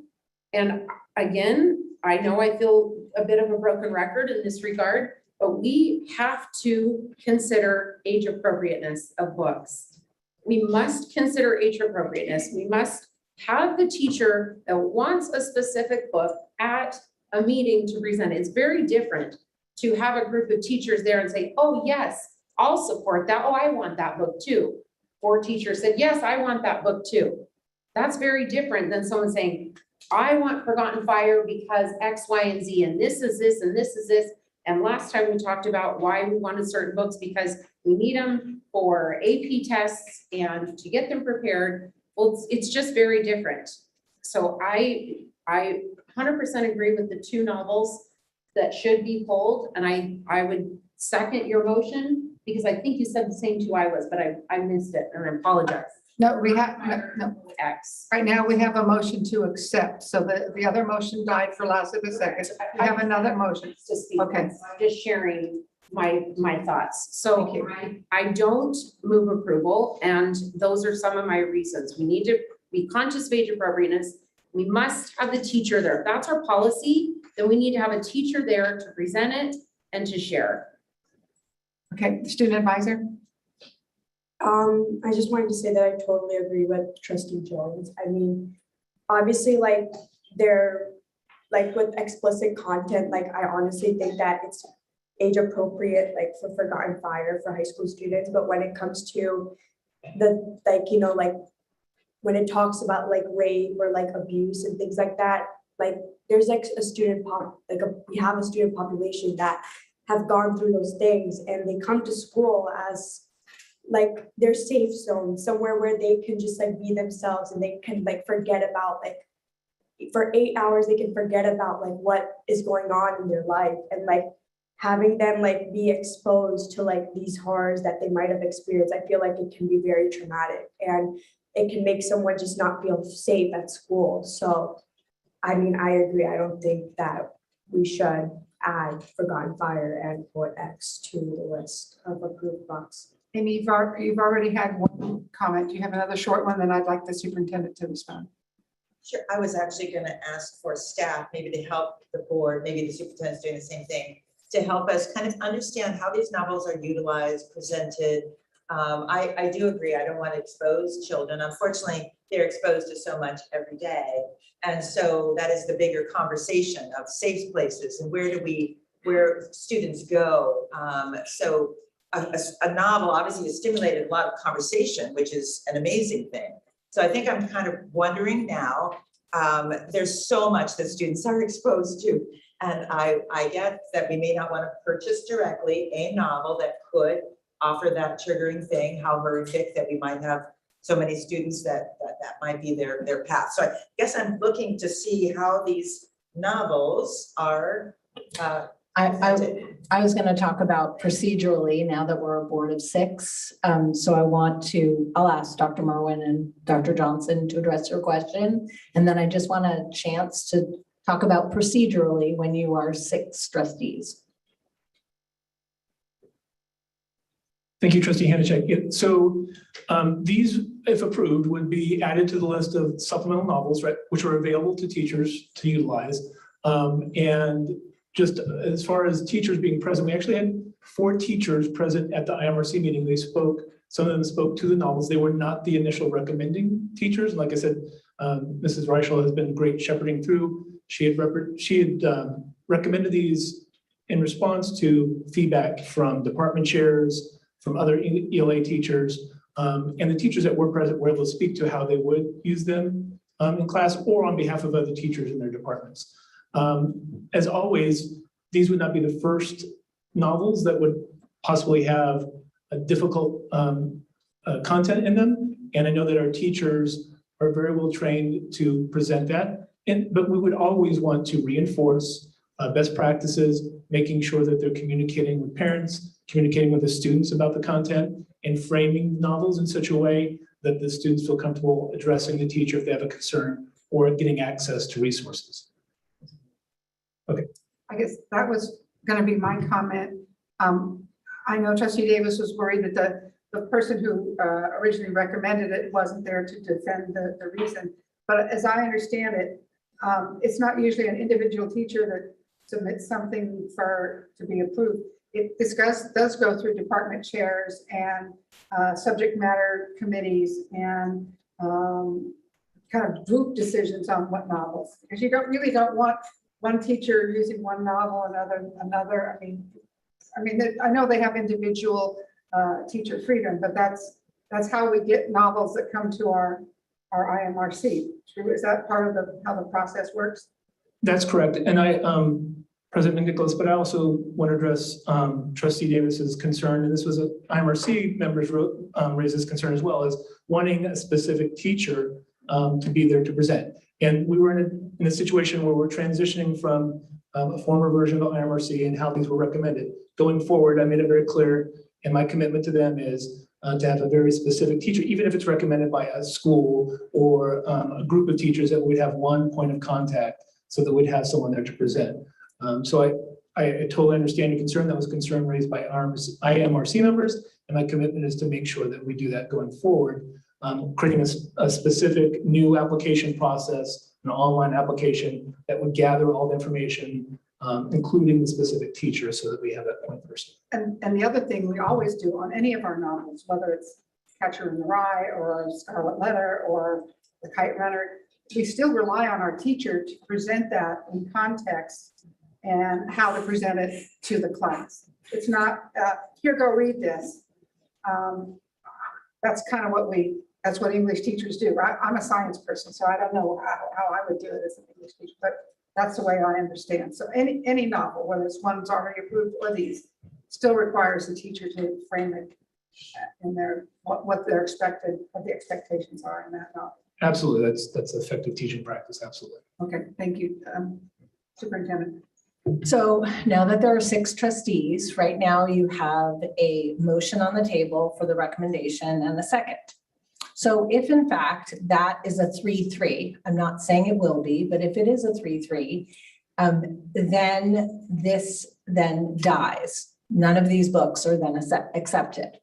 So if there are books that are acceptable to the board, then, or to most of the board, I highly encourage you then to make a substitute motion and then second that substitute motion so that some of the books then would be approved that are acceptable. Because then it would have to be someone who voted no, would then say, I'd like this to come back. So the complication of being a 6-member board, I just want to make sure you all understand what that would be. So if it was 3-3, somebody from there's no prevailing side. So either side could bring it back for another vote. Yes. Or do a substitute motion before we vote. Right, so if you do a substitute, if you are feeling that it might be 3-3, then you would do a substitute motion at least on those books. Then if the only 2 books, which is what I'm hearing, are the Poet X and Forgotten Fire, you could then, you don't have a way to do it. You would have to just do a substitute motion, and these 2 books would be left off. What if we were to vote on each one individually? You could vote on each book individually. Make a motion for this book, make a motion for that. There's another way to do it. Okay, I'm looking for either. So I probably need to remove my motion. If you want to, yes. You want to. Well, first off, I feel all of these books are super important. I don't know, I can't read your minds, so I am worried that it would be a 3-3. So I don't want to jeopardize that in any way, shape, or form. I would like to listen to the student advisor one more time, and then I would make a motion to consider these individually. I had a question. So I think that you said that how like teachers, they receive like training about how to like approach if there's like some sort of like triggering content like in a novel. But I was wondering if like student teachers also get the same training. Whether student teachers also get the same training. So that's a great question. So student teachers are just that, they're student teachers, they're in the process, and so they're always assigned to a mentor teacher. But in their own, I'm guessing that most of the teacher training programs, that is part of that, right? Best instructional practices, but they're always paired with a mentor teacher to ensure that those best instructional practices are implemented in that classroom that they're in. They always have someone there with them to help avoid any landmines or issues. So that's a great question. All right, thank you. So trustee, okay, everybody's had their turn. Judy, you want another turn? Amy had another turn. She was withdrawing her motion to make another motion. Okay, if I can't have one, fine. Go ahead. What, do you have a comment then? Well, I do. My question is from when I was on the IMRC before Carrie Johnson joined us, everything that President McNicholas has stated is not my understanding. My understanding is that a teacher brings forward a novel that they would like to have considered. And it's not necessarily some group of teachers got together and said, hey, let's pick out some books. And then the other question that came up when we've had this conversation before is that that particular teacher who came forward with it probably could be very effective in having the right kind of dialogue in the classroom. But that doesn't mean all the teachers, but once we approve it, any of those teachers in that grade level that's within that can teach that. So could you please clarify when you say you're really, someone trains the teachers on these new novels? I don't think that I have that straight. Thank you. That's my last one. Great question. So we're always going to utilize best practices when it comes to implementing any novels in the classroom that have controversial content. We can make sure that any of these novels come with that specific direction, and also part of it is informing our principals, right, and our assistant principals to make sure that they're aware of that. And I think Dr. Irvis wants to step in as well. And in the process of preparing the cultural proficiency adoption of novels, we built into the budget time or resources to provide time for teachers to develop instructional units for the novels that are being adopted. So that will be work done by our ELA leaders to prepare resources and units that would go with the novels that are selected. Hey, Trustee Hanashek, would you like to make a substitute motion? So I guess it should be to consider each item individually and vote on them. Okay. Do we need to do no, we don't need to do a motion for each one then, do we? You are. So you're going to make a motion this novel Okay, and so a second. I'll Then you're going to do the next. I'll kick it off. Okay, So I'd like to make a motion to approve everything said is untrue by Celia C. Perez. second. Motion by trustee Hanachek, second by trustee Jones. This is a roll call. We can do all in favor. Okay, all in favor say aye. Aye. All opposed say no. Passes 6-0. Let me just keep going. Keep going. Okay, I would like to move Forgotten Fire by Adam Bagdasarian for adoption. We need a second. Moved by trustee Hanachek, second by trustee Castellanos. All in favor say aye. Aye. All opposed say no. No. It fails or 4-2. Yeah, keep going. I'd like to move Other Words from Home by Jasmine Warga. What the two? I thought I read through notes. I said no. It fails. 4-2. It fails 4-2. Sorry, I should have said 2-4. Yeah, so I got. I apologize. It fails 2-4. Motion is Other Words from Home by Jasmine Warga. Do I have a second? Second. A motion by trustee Hanachek, second by trustee Jones. All in favor say aye. Aye. All opposed say no. Passes 6-0. Next one, Parable of the Sower by Octavia Butler. Second. Motion by trustee Hanachek, second by trustee Castellanos. All in favor say aye.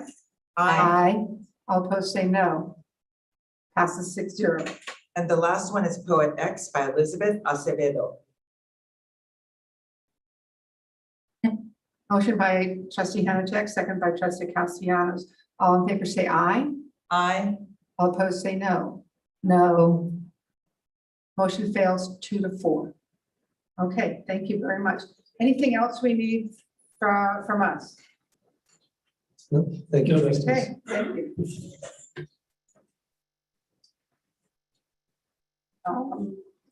Next item is forming a committee on the naming of a school. This is Mark Hampton. Thank you, President McNicholas, trustees. So I just want to clarify one item here. It says trustees may form a committee. It should say trustees shall form a committee Okay, to name the schools. But I would also like to provide a little background before we ask for staff for guidance from the board.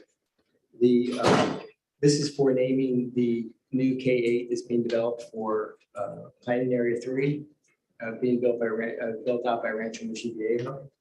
And they have expressed an interest in naming the school after the development as being Rayenda. And they had also suggested naming Ascensia School after the development of Ascensia. So with that, knowing that the ranch is interested in naming the school after the development, staff seeks guidance from the board to either form a committee to come up with options for the board to consider for naming the school, or to waive the board policy for forming a committee, and then staff can come back at a later time to request naming the school consistent with how Ascensia was named after the development. So it's really up to the board on how we would move forward on this. I guess I have a procedural question. Can we not, if the board so chooses, could we not waive the policy and name the school tonight? I would recommend waiving the policy and having us bring back at a later date, the next meeting to name the school. Okay, do we have any speaker cards on this today? We do not. Okay, so trustees, we have two choices here. I think if we want to, if you want to consider the recommendation from Rancho Mission Viejo Company to name the school Rienda, we would waive the policy and have it brought back at the second one, or we have a motion to form a board committee for the naming of school buildings. I would make a motion to waive board policy. Second. Okay, moved by trustee Hanachek, second by trustee Jones. All in favor say aye. Aye. All opposed say no. Okay, I didn't hear too many votes there, so trustee. Because I'm not ready to vote, I have a question. Oh, I'm sorry. I'm sorry. So we have a motion and a second. Any discussion, please? Trustee Willis. Simple question. Do we know if this word, I looked it up in Google, nothing comes up. Is it just the name of their phase three that they named, or does it mean anything? I believe it means rain, like the rain on a horse. Okay. R-E-I-N in Spanish. I mean, just kinda It's good to know Spanish that for it's not horse bad race. word. Good point, okay. Okay, I'm ready to vote. I just wanted to know if we need. I'm sorry, Trustee Davis, did you have a question? No, I was just considering that brains. That's it. Yeah. Well, why didn't you tell her that? Oh, sorry. I'm sorry, I was moving too fast for you there. Okay, so now, are there any other questions on the naming? Okay, the motion by Trustee Hanushek, second by Trustee Jones, to waive our policy and bring it back. So we are waiving board policy and we expect the naming to come back on the second, probably next month, right? Okay, all in favor say aye. Aye. All opposed say no. Passes 6-0. So we'll bring back the naming on consent because you've waived your policy and the name then will be Rain. Randa. Okay. Okay, item A3, I think, I don't know what the numbering is, I apologize. Board policy 5131.62, tobacco, smoking, and vaping. This is Dr. Merwin. Thank you, President McNicholas, trustees, Superintendent Patel Brulti. Staff presents this item, Board Policy 5131.62, tobacco, smoking, and vaping. It's a first reading, and staff appreciates any feedback that you have regarding the revisions of this board policy. Joined by Executive Director Mike Beekman, as well as Assistant Superintendent Carrie Johnson. They will assist with questions. Staff looks forward to your feedback. Mrs. Hayes, do we have any blue cards on this item? We have one. Okay. Online speaker, Michelle Colossal Campbell.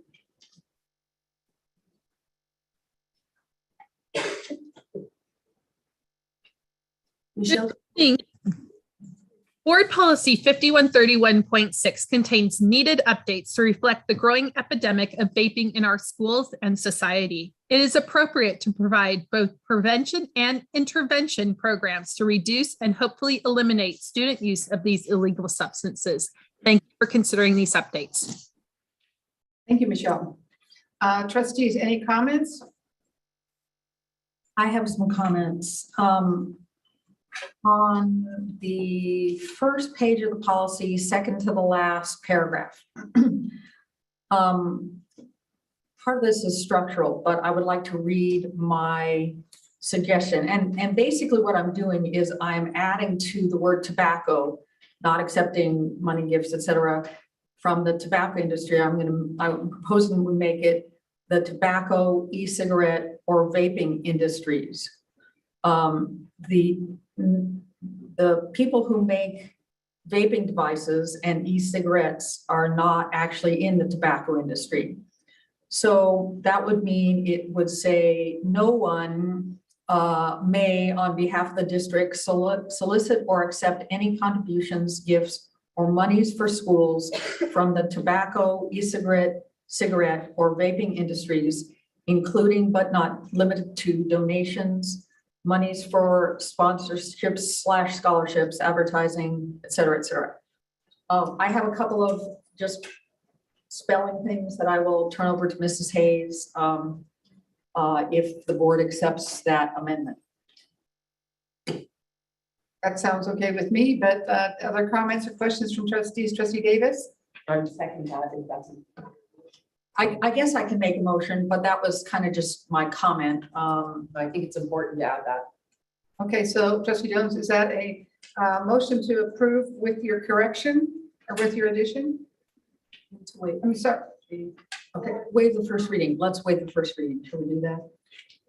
Okay. Is there any other place? I don't know that I noticed that, but if there's something else that fits in that same, if we could add that, if it's something where we need to also add the e-cigarettes or vaping. So maybe I want to look at it for a quick minute. Well, maybe then the thing to do would be to bring it back to the next reading, next board meeting, just for. It's up on the last paragraph too, I believe. Okay. Let's do that. Then let me If staff could find if there's another spot that might fit in the same category, I would prefer we wait and. Okay, then I'm gonna pass these on to Mrs. Hayes. Okay, do we still want, it's not a waiving, the second reading, but we're gonna make moving approval with your additions. But on page 5 of 7, there is again the last paragraph from the tobacco company. That's what I said. Yeah, that's what. So I'm not trying to put words in your mouth, Trustee Jones, but are you moving approval with these additions? It sounds like everybody's okay with those additions, so let's just take the consensus of the board and have staff bring back the next one with those changes. But it's still a motion, right? There wasn't a second. What kind of was? That's why I'm asking for a motion and a second. Are you sure we can't waive the first, looks like you've cleaned it up, waive the first reading and go into. I think the we're motion? unsure as to whether there were other references that I ought to have caught. Or we could make those changes, bring it back on consent. So we're happy to do that. Okay, and so do we need a motion to do that? You do not, because the second reading can go on consent, given a red line version of the feedback you've given. Okay. 847. Okay. Finding Thank you. those spots to add that. Thank you. Okay, we are on to, I think, A4. First reading board policy 6174, education for English learners. This is Dr. Merwin again. And thank you again, President McNicholas, trustees, Superintendent Vitale, staff presents this item, Board Policy 6174, Education for English Learners. This is also a first reading, and staff appreciates any feedback regarding the proposed revision. I'm joined this evening by Executive Director Stacy Yogi and Director Roanna Mack, who will assist with any questions that you may have. And they're sitting back there thinking of being here this evening. So we appreciate your feedback. Mrs. Hayes, do we have any speakers on this item? We do not. The trustees, any comments or questions? Trustee Davis? I just had 2 questions. On page 7 of 12, page 595, why are we taking out the local control and accountability plan and just keeping in LCAP? Feels like we should name it. And my second is, what are our current adults on that next paragraph? Provide an English development literacy training program for parents and guardians and community members. How is that currently going, and do we have a lot of support? And if not, maybe we can share out a little more about those opportunities. Yes, we can definitely reinstate the local control and accountability plans. So anyone not familiar with that document can understand what that acronym stands for. Regarding the parent, guardian, and community involvement, we do have site English learner advisory committees, as well as a district English learner advisory committee. So we do share the evaluation document each year and partner with parents and teachers and bilingual liaisons who attend those meetings, and they provide regular feedback to us on English learner programs. Thank you. I actually thought that it meant that we were teaching English to adults, and I wanted to get a little more information about that. So thank you. And my comment on the spelling out of LCAP or local control accountability plan, I only see it used twice. So I usually, when the first time you use it, you spell it out, and then subsequent times you can just do LCAP. Is that agreeable? As I see it under Yes, program evaluation number 5. Yes, on page 5, that's correct. So well, it's actually on this third paragraph of page 5. So if it's spelled out there, then we should be able to use the acronym on further ones. So I think you got it right, and we just screwed up picking it apart. Anyway, any other questions, comments from trustees? I'll bring up I was a little confused about parent requests for other programs. Because I thought, do parents actually request a different English acquisition program that we don't already offer? Or is that for parent requests for a new immersion program or a new foreign language program? That would apply for both. For instance, if parents were to request a true bilingual program, a full bilingual program, if it meets the criteria of the parent request and goes through that process as outlined in AR 6174, then we would consider that. And equally the same process for new language immersion programs. And such was the process that was followed when we first established our Mandarin immersion program. Okay, okay. And any of those would come back to the board for approval? Sure. Correct. That AR 6174 explains in detail the process that the district must adhere to when such a request is received from parents. Yeah, I didn't see board approval on that process, though. That's why I mentioned. And that is absolutely There will a absolutely. commitment that comes to the board for approval. Thank you. Okay. Any other questions or comments, or I will entertain a motion? Moved. May we have a Second. motion to waive the first reading? Okay, I moved to waive the first reading okay. and to move approval.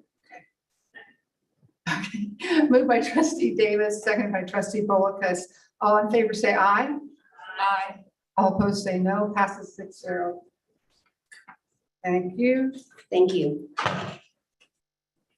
We are on to item A5, resolution 2122-44. Resolution of the Board of Trustees of the Capistrano Unified School District authorizing the issuance, sale, and delivery of a not to exceed $8 million aggregate principal amount of general obligation refunding bonds, prescribing the terms of sale, approving the form and authorizing the execution and delivery of certain legal documents and authorizing other related actions. Clark. Thank you, President McNicholas, trustees. So our school district's financial advisor from time to time evaluates our outstanding bonds. And in this particular case, Measure A bonds. Measure A was a bond measure that passed in 1999, and it's now eligible for refinancing. So Keith Weaver is here from Government Financial Strategies to provide the board with the potential for refinancing the bonds. Hi, good evening. Thanks for having me here tonight. So as Clark said, just a really brief update on an opportunity for us to refinance some of our debt and save some money for taxpayers. So in terms of an agenda, okay,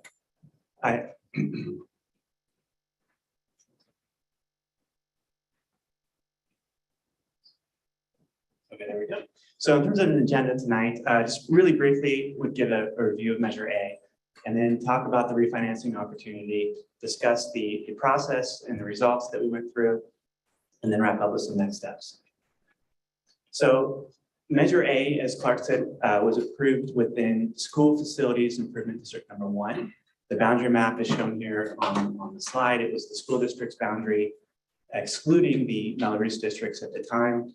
It was approved by 73% of voters to authorize $65 million of bonds for school facilities. Those bonds were issued in 2000 through 2002. They were then refinanced in 2012. And so what we're asking for your consideration tonight is to refinance them again here this year. So this is a graph showing a benchmark interest rate. And when the bonds were last refinanced in 2012, the interest rate was about 3.5%. And currently they're down, the market interest rate is down to 2.3%. And I say currently, but we prepared this about 6 weeks ago.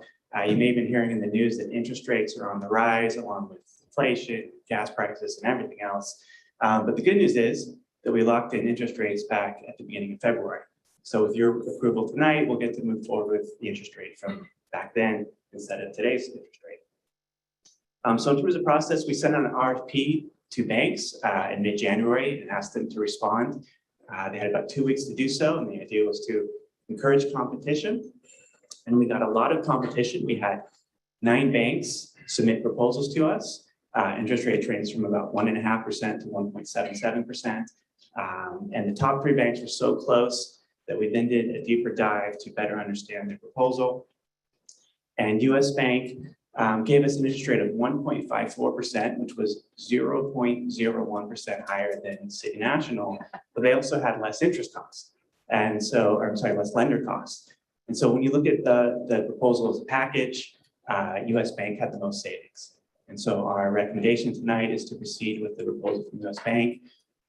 It does have the most savings. That interest rate is fixed and locked, and it doesn't have a prepayment option, but the bonds term out in 5 years, so we don't anticipate paying them off early. We'll just pay them on schedule. So this would be about $273,000 in savings for our taxpayers. It edged out the second place bank by just under $1,000. So the competition here was really, really close. And we see that as a good sign. The interest rate on this will get cut from its current rate of 4% down to 1.54. And the $273,000 works out to savings of about $55,000 per year. Now, in deciding whether this is enough savings to warrant moving forward, we've looked at best practices and using a metric from best practices of net present value savings. The recommendation is to move forward if it's at least 3% of the refinance bonds. And on this metric, we're at 3.6. And so because we exceed that metric, we meet best practices to suggest that we move forward. And so this will help reduce our tax levies. When Measure A was done back in 1999, the projected average tax levy was $14.85 per 100,000 assessed valuation. Tax rates have been on the decline the last decade or so. Currently, the tax rate's less than half of that average. It's a little over $7. And with refinancing, it'll get reduced even further. And so the estimate's about 8 cents, which doesn't sound like a large number, but every bit of savings helps, especially in these times when costs are so expensive. So tonight you have a resolution before you. That resolution would authorize us to move forward with the refinancing. You also have a stack of financing documents that we're asking for your approval. And with approval, we'll proceed with US Bank as our recommendation, and the scheduled completion date would happen on May 5th. So thank you, and happy to answer any questions. Mrs. Sage, do we have any blue cards on this? We have one online speaker, Michelle Colossal Campbell. Okay, good evening. Thank you for working to refinance the remaining bonds on Measure A to further reduce the tax burdens on our communities. Capistrano Unified's Board of Trustees have consistently worked to reduce tax liabilities on our communities, demonstrating how they can manage funds raised through our school facility bonds to update our schools at the lowest potential costs to our communities. The continued transparency in the management of these funds is appreciated and needed. Thank you for all you do to keep our tax burden low while working to improve our school facilities. Hopefully this will help pass future facility bonds. Thank you. Trustee Jones? I have just a quick question and then I'll move approval. We're not a municipality, but I think these are considered munis, right, in the bond market? Yes, that is correct. And are munis generally callable? I think some bonds are not callable. And so these are callable without any penalty to anybody, right? Yes, correct. So with this refinancing we're doing now, they are callable and there's no penalty. Callable basically means it's the date on which we can refinance. That date is approaching this year. That's why we're bringing this forward to you.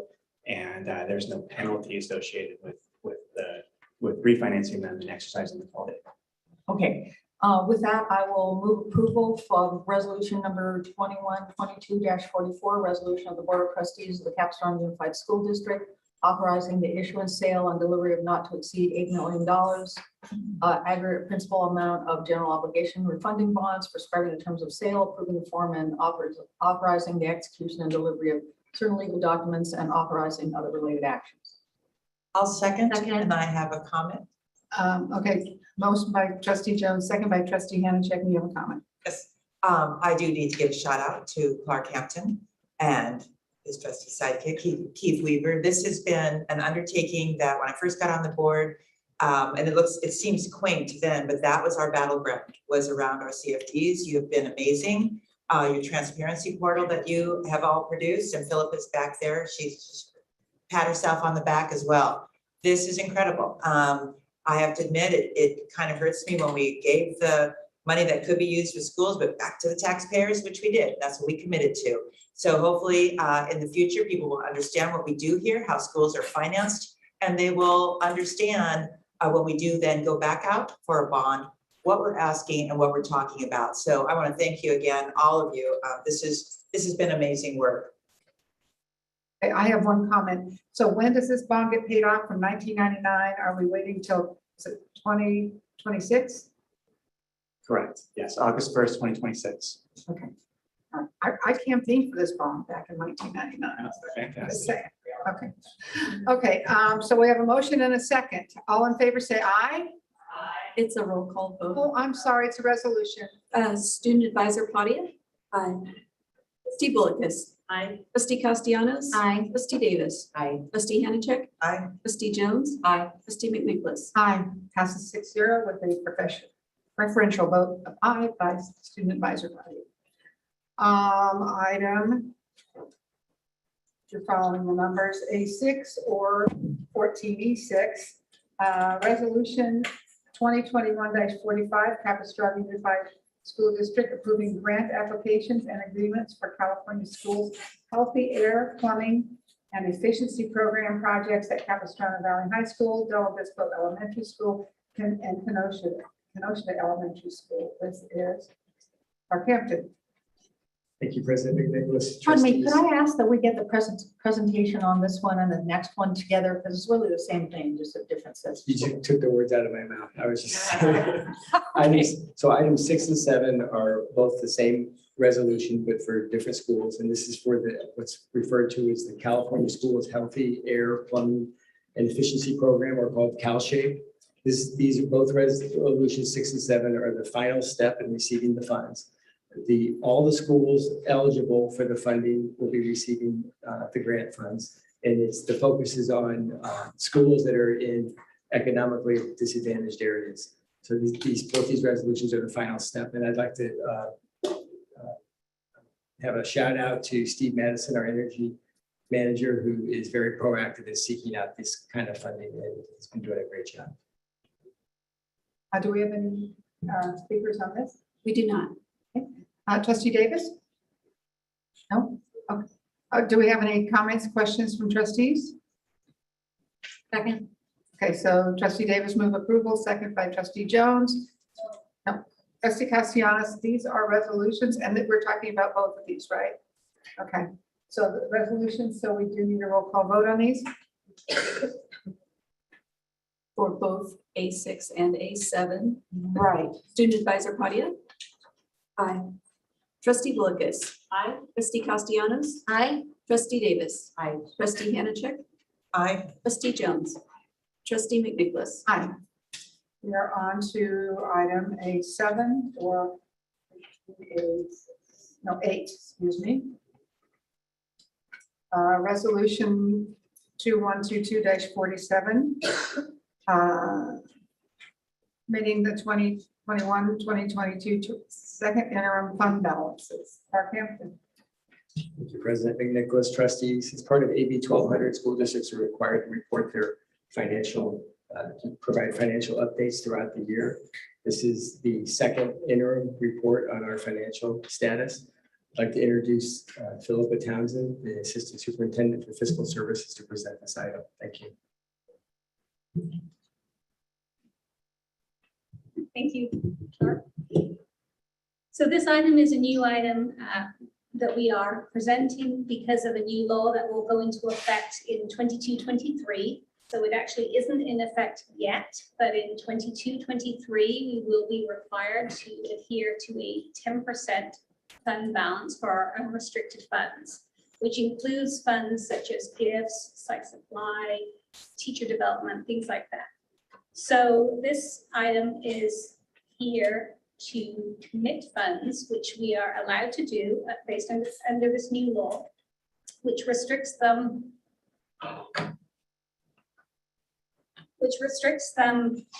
until the board chooses to take action again. So we will be introducing this item every time we present a budget to you. And we will use this to make sure that we meet the requirements of the new fund balance. And so right now, the only funds we are committing are those funds that we call our locally restricted balances, which are for the schools, site supplies, gifts, Chromebook refresh monies, and things like that.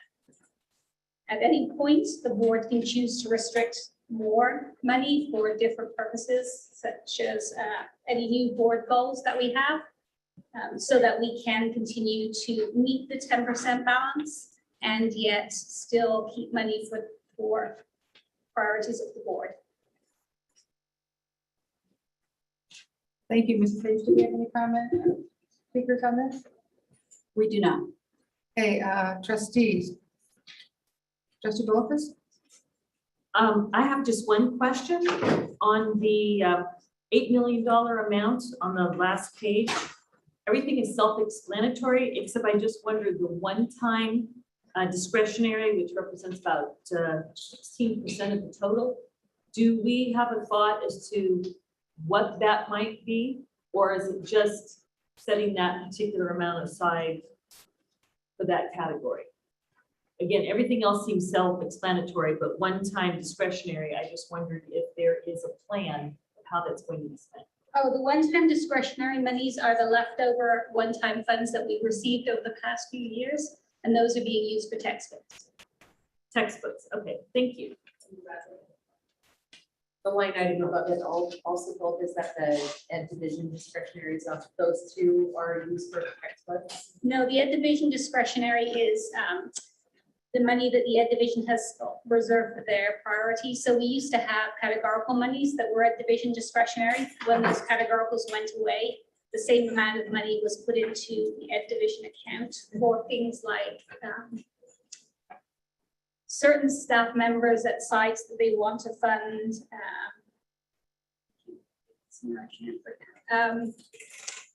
Sometimes they buy textbooks out of it. Sometimes they provide extra support to schools for extra sections, things like that. Dr. Merwin or Dr. Johnson, clarify that a little bit?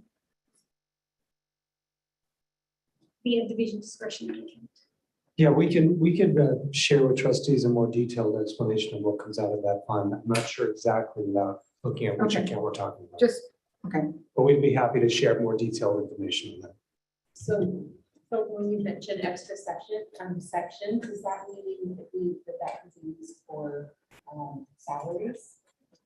Yes, it's in lieu of the old categorical accounts, such as the SIP account, the EIA account, all the old categoricals all got, when the categoricals went away back in 2013, that money was instead became unrestricted, but was still set aside to pay for the priorities that the ed division has already established at the school sites. And if I could add too, so by extra sections, it'd be like adding additional classes, additional intervention classes, lowering class size by having more sections provided to the schools. Thank you. There was a time in which it picked up an extra AVID class, I remember. I'm not sure that it does now, but it did maybe 2 years ago. So we can provide that detail. Any other comments, questions? I'll entertain a motion. I move to accept resolution number 2122-47, committee 2021-2022 second interim fund balances. Okay, motion by trustee Bullock, a second by trustee Davis. It's a resolution, so it's a roll call. Student advisor Claudia. Aye. Trustee Bullock. Aye. Trustee Castellanos. Aye. Trustee Davis. Aye. Trustee Hanachek. Aye. Trustee Jones. Aye. Trustee McNicholas. Aye. Moving on to item A9 or 13E9. Numbering you're following, this is certification of the 2021-2022 second interim report. Parkhampton. Thank you, President McNicholas, trustees. This is the actual second interim report It's required by AB 1200, and Philip Townsend is here to present this item as well. Thank you.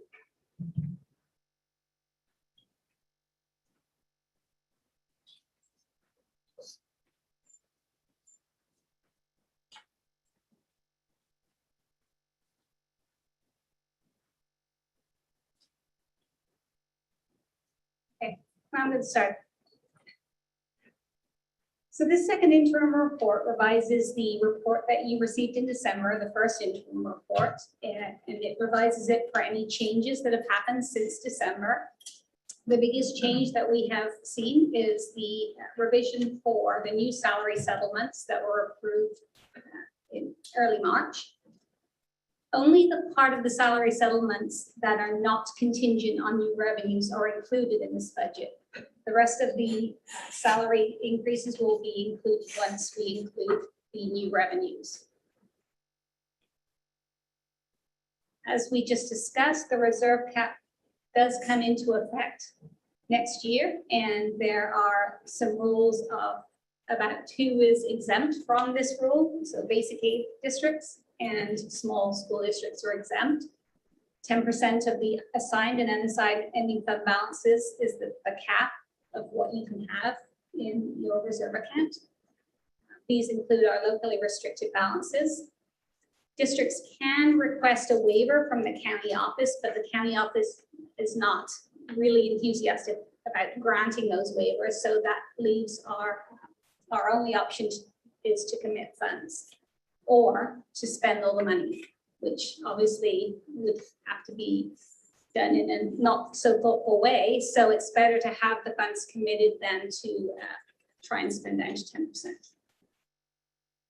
So before I start, I did want to say that the criteria and standard, let me go back to that slide.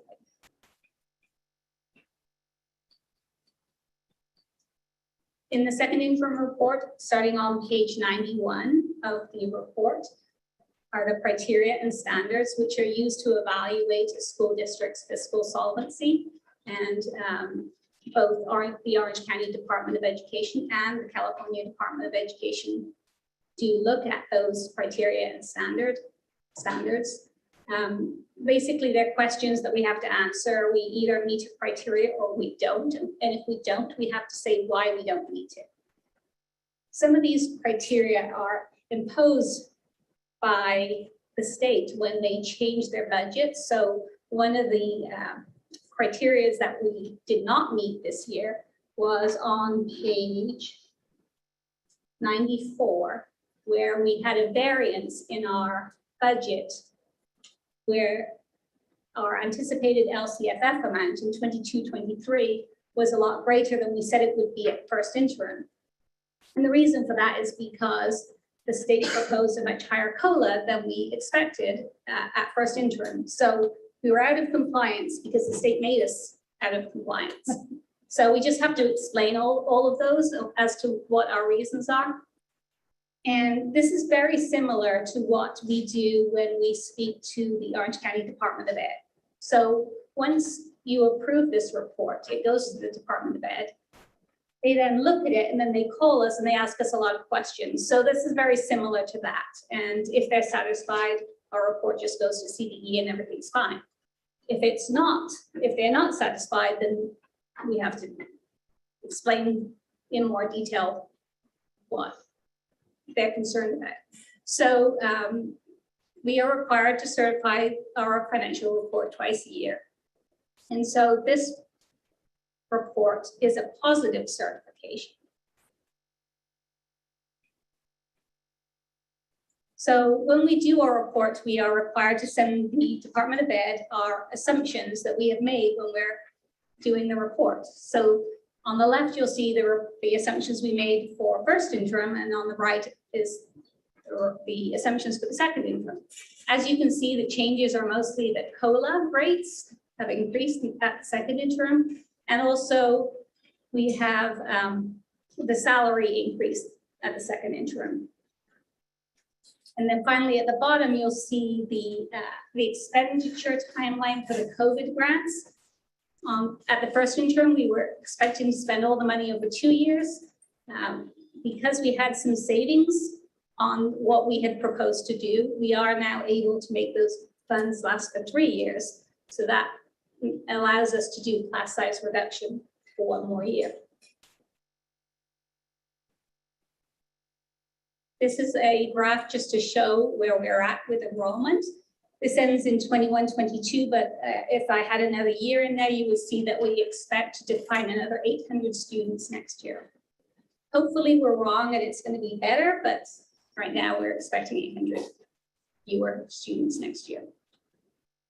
This is what we showed you at first interim as to our deficit spending and our ending fund balance. As you can see, in 24-25, we expected to be below 2%, although that wasn't one of the years in the multi-year projection. When we get to second interim, you can see we've improved since first interim, and now we're at 2% in that 4th year. That 4th year will become part of the multi-year projection in June. So in the future, we will be bringing back a budget in May, which will be the preliminary adopted budget for 22-23. And we will also present the estimated actuals along with the final 22-23 budget in June. In August, we will be presenting our 21-22 unaudited actuals, which is a little early, but that's just the timing, how it works out this year. So staff recommends a positive certification of the second interim financial report. Mrs. Hayes, do we have any blue cards on this? We do not. Trustees, questions or comments? I think I have a couple of questions. So I often go over to the criterion standards review summary, which I consider to be sort of a cheat sheet. And some of these, I think that, you know, you never really know whether it's good to be met or good to be not met. So you have to read each one. So there's a few of them that I am interested in knowing more about. One of them is number 8, deficit spending. Unrestricted deficit spending, if any, has not exceeded the standard in any of the current 2 subsequent fiscal years, and we had not met on that. Can you speak to that a little bit? Yes, so the way the calculation works, it looks back for I think, the 3 prior years to see what your average level of deficit spending is. And then it projects that and says, are you outside of that calculation? And usually we would be, because you try to be a little bit more conservative. And so you end up doing slightly better than you expected to do. So our deficit spending wasn't quite as much as we're projecting in the future. So the future always looks a little worse than the past. So we're outside of that range of fluctuation that we had in the past. Okay, but it sounds like in this case, it was good to be outside of the range. Right. Okay. Right. And then if applicable, changes, number 7, changes occurring since the first interim made the required contribution to the ongoing and major maintenance account, i.e. restricted maintenance account, and that was also not met. There are 2 criteria for the routine repair and general maintenance account. One is that you have to contribute 3%. And I know sometimes our budget is slightly under that, but we always meet it at the end of the year when our actuals come in. The only other one we have for routine repair is the contribution, how much you contribute from the unrestricted general fund into the routine repair and general maintenance account. That could have been more than in prior years because we're spending more. Okay. Okay, thank you. Trustees, any other questions or comments? I'll entertain a motion to approve the certification. So moved. Second. Moved by trustee Hannah, second by trustee Jones. Is this just a voice vote? Since it's the second interim financial report, I believe it's a roll call. Roll call. Okay. Student advisor Padia. Aye. Trustee Bolus. Aye. Trustee Castellanos. Aye. Trustee Davis. Trustee Hannachek. Aye. Trustee Jones. Aye. Trustee McNicholas. Aye. Okay, we are on to item A10 or 13E10. Trustee appointment process, trustee vacancy, and trustee area 2. Superintendent Vital Brutti, will you present this? Great, yes. Thank you for bringing up the presentation. Tonight, I do believe after my presentation, there are 28 speaker cards. We have provided in the presentation their proposed timeline of potential board actions. And so either the board can take action tonight for a provisional appointment, or you can take an action to order an election. And so March 16th, it will take 4 of 6 of you in order to make one of these actions. You want this? Yeah, there should be a presentation up.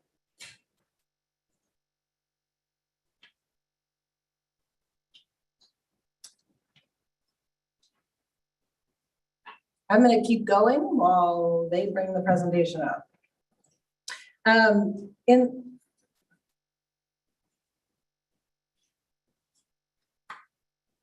you want me to wait? Okay. So if you were to take action for a provisional appointment, we would open our website to accept applications. We've done this before. We have an application. We have draft questions. We would then create a special board meeting, April 13th, to then be able to vet those candidates. We would then have a deadline for accepting these applications. Legal would then have to vet these applications to make sure that the person applying lived in the boundary. And so we've been asked many times, which boundary is it? It is the old Area 2 boundary, not the new. It would be completing that term. And so this term would be a 2-year term, not a 4-year term. We would then, at that special meeting, conduct public interviews of those candidates, and then we would appoint on that evening. So that's one decision that the board could make, or tonight you could vote to put an election on the ballot.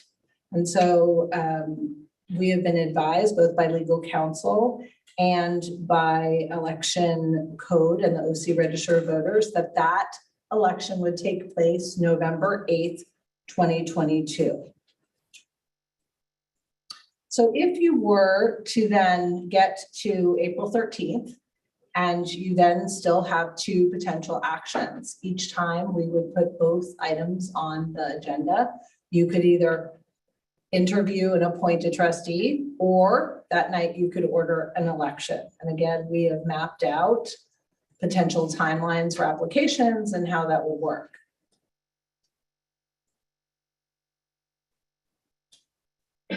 We also have built into the timeline, if that night you don't find the right candidate, then we would open up the application process again.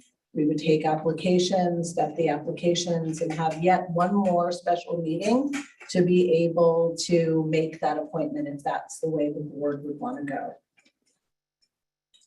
So if the board doesn't take action tonight, you can still take action on April 13th. I'm on slide 4.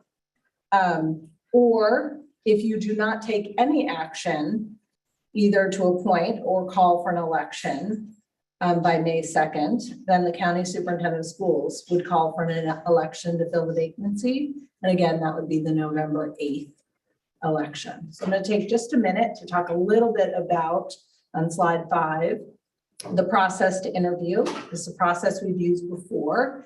The board could craft a different interview process.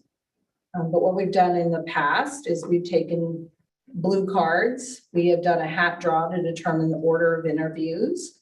And then each candidate is called to the podium. They give a brief statement, and they are given 1 to 3 minutes. And then the board, in a round robin fashion, asks questions. So you can start with 2 questions, And then you would ask those questions consecutively, and then you can pass or continue to ask questions. Each candidate in the past has been given 20 to 30 minutes. So after you go through this process, the selection process on April 13th would be the community would be able to pull a blue card, and the president would call for nomination of candidates after that. The president would recognize each trustee who wishes to nominate a candidate. And then once a nomination is made, the president would call for a second on the nomination. The nomination is seconded, it's successful. And if it's not seconded, then it's not successful.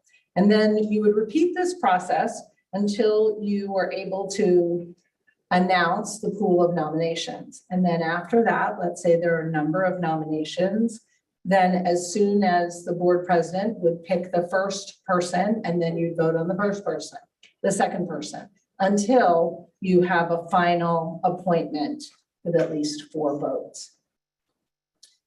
Let's say that night you don't find an appropriate person, then we've built into the calendar to either return to the agendized item and make another special meeting and open up the application process to be able to have more interviews on another night, or you could call a special election on that night.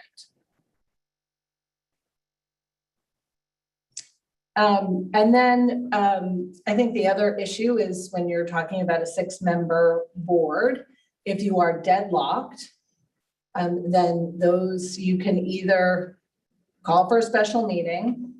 You can, again, open up for more candidates.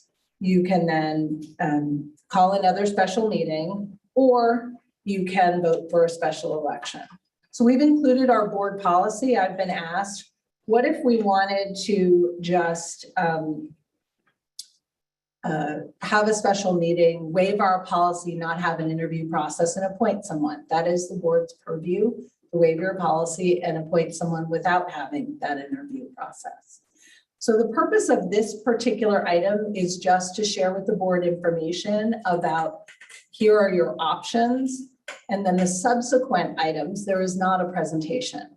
The board will either take action on doing the appointment process or take action on putting in a special election, or directing me that you'd not want to do those 2 things or either one of those things tonight, and you want me to do it on April 13th.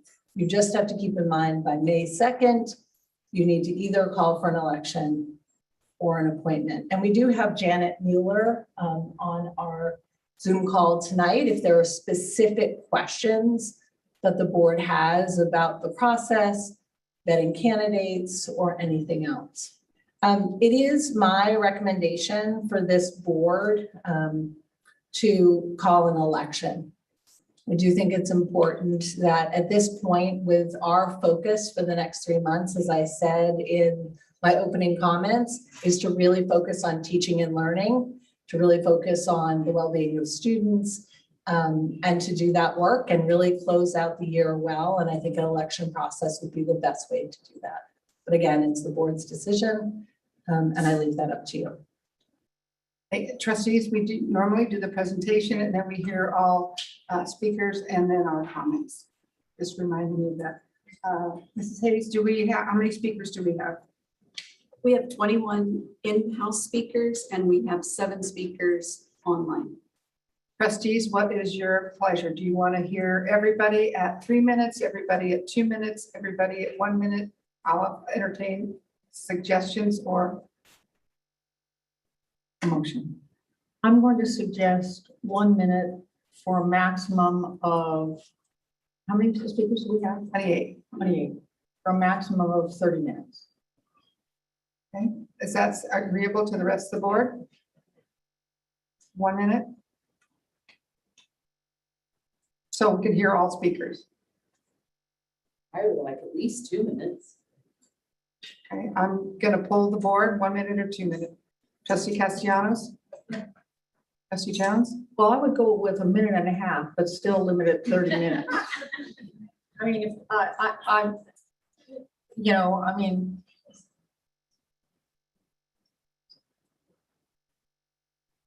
I mean, whatever,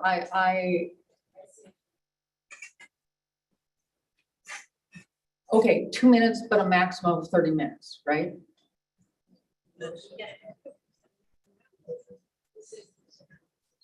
Well, that would be 60 minutes, but we do not have to give 60 minutes. The board policy is 3 minutes to maximum of 20 minutes. We can limit the amount of time per speaker, and we can we can waive board policy to make the number of minutes per speaker smaller, and we can make or larger, I guess, but we can also waive board policy to increase the number of total minutes. I'm proposing that we not infinitely increase the number of total minutes, that we would increase it to 30 minutes. Okay, I'm sorry. understand. I just think I would like to give everyone at least 2 minutes, and it would, yes, it possibly could go 60 minutes. 27 speakers, not quite. Okay, I'm going to go back to polling again. 1 minute or 2 minutes. Trustee Castellanos. Trustee Jones. 2 minutes. Trustee Bolkus. Trustee Davis. Trustee Hanachek. Okay, I'd like to ask speakers though, well, wait a minute, the second question is maximum. No, I think we're going to go with 2, however long it takes. That was not the. And we'd like to ask the speakers that if you are just repeating what the person in front of you said, please make it as brief as possible. We all want to get through this in a reasonable time, but we want to hear everybody.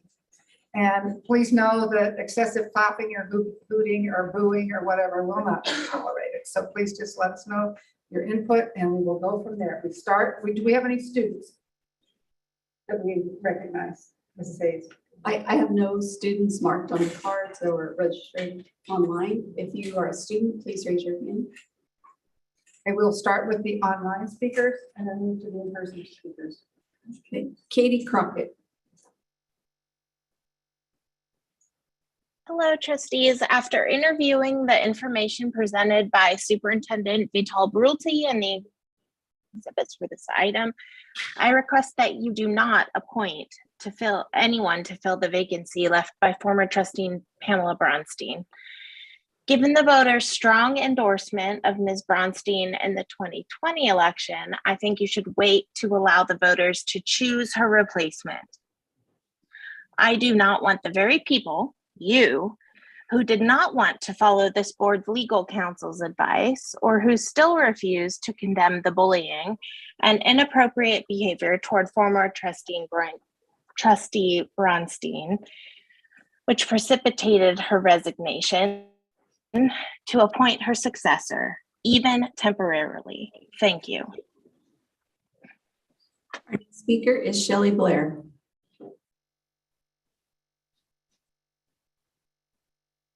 Good evening, trustees. I would like to begin by first thanking you, each one of you, for your service to our community and the time and energy you spend supporting our students. It's evident to see that you all care about our students, and I'm grateful for that. As a resident and a parent, a Ladera mom in Area 2, I'm asking you to consider voting for a free and fair election so that every voter in Area 2 has a voice. As we know, our vote is our voice, and that's what we would like to do. Thank you. Our next speaker is Michelle Palosso Campbell.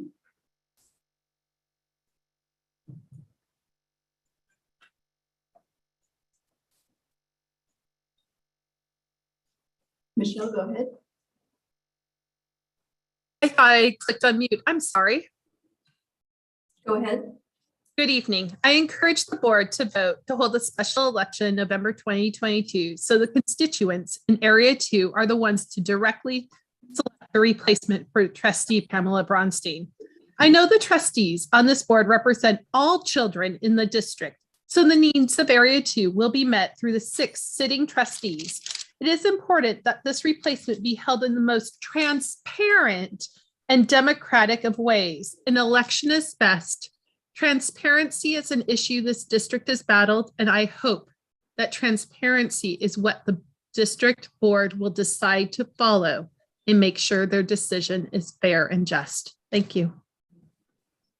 Our next online speaker is Gary Pritchard.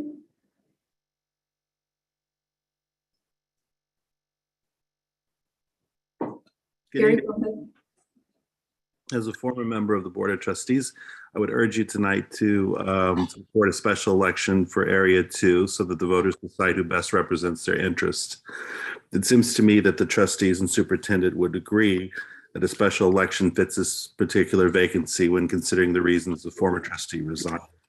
As I listened to your meetings over the past year, it seems that there were many issues that cut across the usual political boundaries, such as health and safety policies, curriculum, student support services, school financing, and the specific issues that entail Area 2, like the planning going on in Rancho Mission Viejo, where trust seems a bit fragile these days and growth very certain.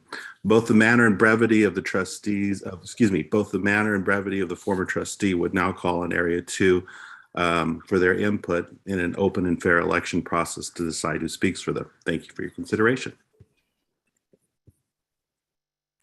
Our next speaker is Lisa O'Connell.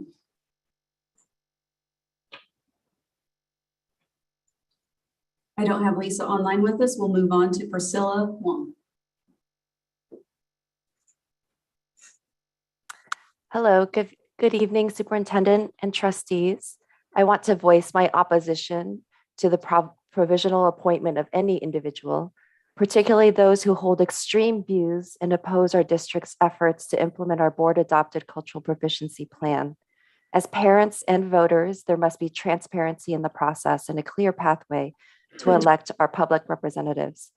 I also echo the comments of the speakers at the beginning of the open session about the need for civility.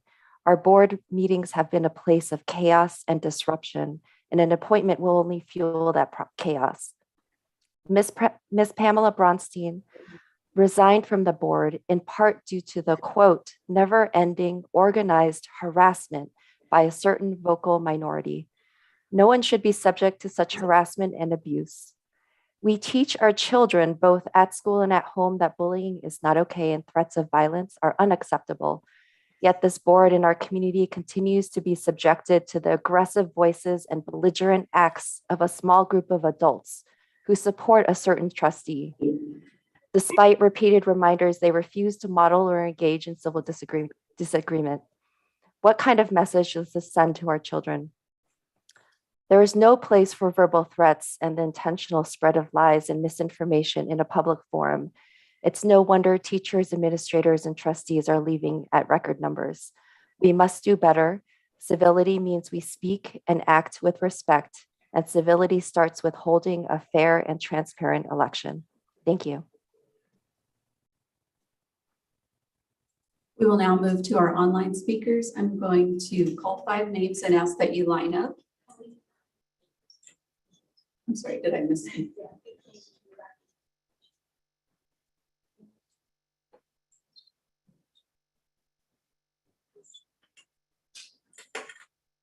Amy Capello. Okay. Amy is with us online. Good evening, trustees and Superintendent Brulte. I live in CUSD Trustee Area 6, and I'm zooming in to speak out against the escalation in harassment and intimidation tactics against public servants, and especially those who were duly and fairly elected by the voters. Our public institutions depend on the willingness of highly qualified and talented citizens to serve in elected and appointed positions. We cannot allow the public to threaten the bodies, lives, and livelihoods of our public servants and their families because they disagree with the viewpoints or policy decisions. What took place leading up to Trustee Bronstein's resignation was completely unacceptable, and intimidation tactics used by her opponents in board meetings and out of the boardroom this past school year must be denounced. I implore you to do what you can to bring civility back within our district between those who disagree. We cannot let the loudest or scariest voices decide who serves as our public servants. We cannot let mob rule become the norm. The election of Pamela Bronstein was just overturned by bullies. And I wonder who will no longer be willing to serve now and who will still be willing to speak out with controversial viewpoints. Please let the voters choose Trustee Bronstein's replacement. Hopefully the next person will not be intimidated to leave office. Let's prevent this from happening again. Let's get back to civil debate, peaceful protests, and honoring election results. Our democracy depends on it. Thank you. Mrs. Hayes, do we have Lisa O'Connor on the line? We skipped over her. I called her and she was not online, and I don't see her. Okay, so we go on to in-person. Yes. So I'll call 5 speakers and ask that you line up, and we'll try to stick to our order. Kira Davis, Leon, Patty Eastwood, Amy Baxter, and Paula. Go ahead. Hello, I'm Kira. I'm a 13-year Ladera Ranch mom with 2 kids who have gone to CUSD schools nearly their entire lives. Today is the 2-year anniversary of 15 days to slow the spread. And it has been a really stressful 15 days. And over the last 2 years, we haven't always felt that our board was listening to us or hearing us. And I currently share the concerns of my fellow residents and parents that our board seat is empty right now. We look forward to an election. We want an election. We deserve an election. And I think listening to everyone in here, that it seems like people of all ideologies on both sides of this fence want an election. And I love that. I think it's like the one thing we seem to all agree on in all of this. So I think that the board should take advantage of this very rare moment. I agree that an appointment would only cause more angst and disruption. This is our seat and we should choose. Thank you. Our next speaker is Leon. Just a note to stay about a hand's length away from the microphone, otherwise it distorts. Hello. I think I'm just a little closer. Testing. You're okay. My name is Leon Bueno. I live in the district for over 25 years, and I'm against an appointment, and I'm for an election because I want my vote to count. Thank you. Patty Eastwood. Reiterating what Leon said, I'm for an open election and no appointment. Let the people decide. Thank you. Thank you. Amy Baxter. Short. Thank you. Merriam-Webster defines trustee as one occupying a position of trust and one to whom something is entrusted. It is this concept upon which each of you was elected. Each of you sitting on the board this evening has earned the trust of the voters through elections processes. Appointing a trustee without the will of the voters from Area 2 flies in the face of the democratic process of which you are all beneficiaries. In an email sent to me earlier this week, I was told that an immediate fix would be short term. We want voters to select their own representation. However, should the board decide to appoint someone in the interim, he or she would hold that seat through November, 7 months away. That doesn't seem very short term to me. Trust is earned, not given. Voters must be allowed to choose their representatives. Thank you. Before Paula begins, I'll call the next 5 speakers to line up. Barbara Borkowski, Jamie Hansen, Jamie F., Nancy, and Luann Biggs. Go ahead, Paula.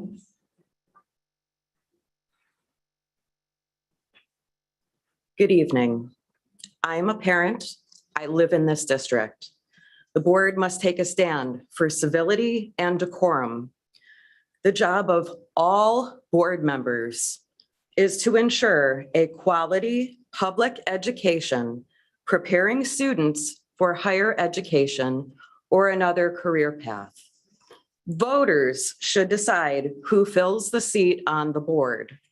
Candidates and trustees who harass, bully, or dox students, trustees, and other members of the community have no place in education, period. The board is responsible for protecting each other, thereby protecting the students' interests.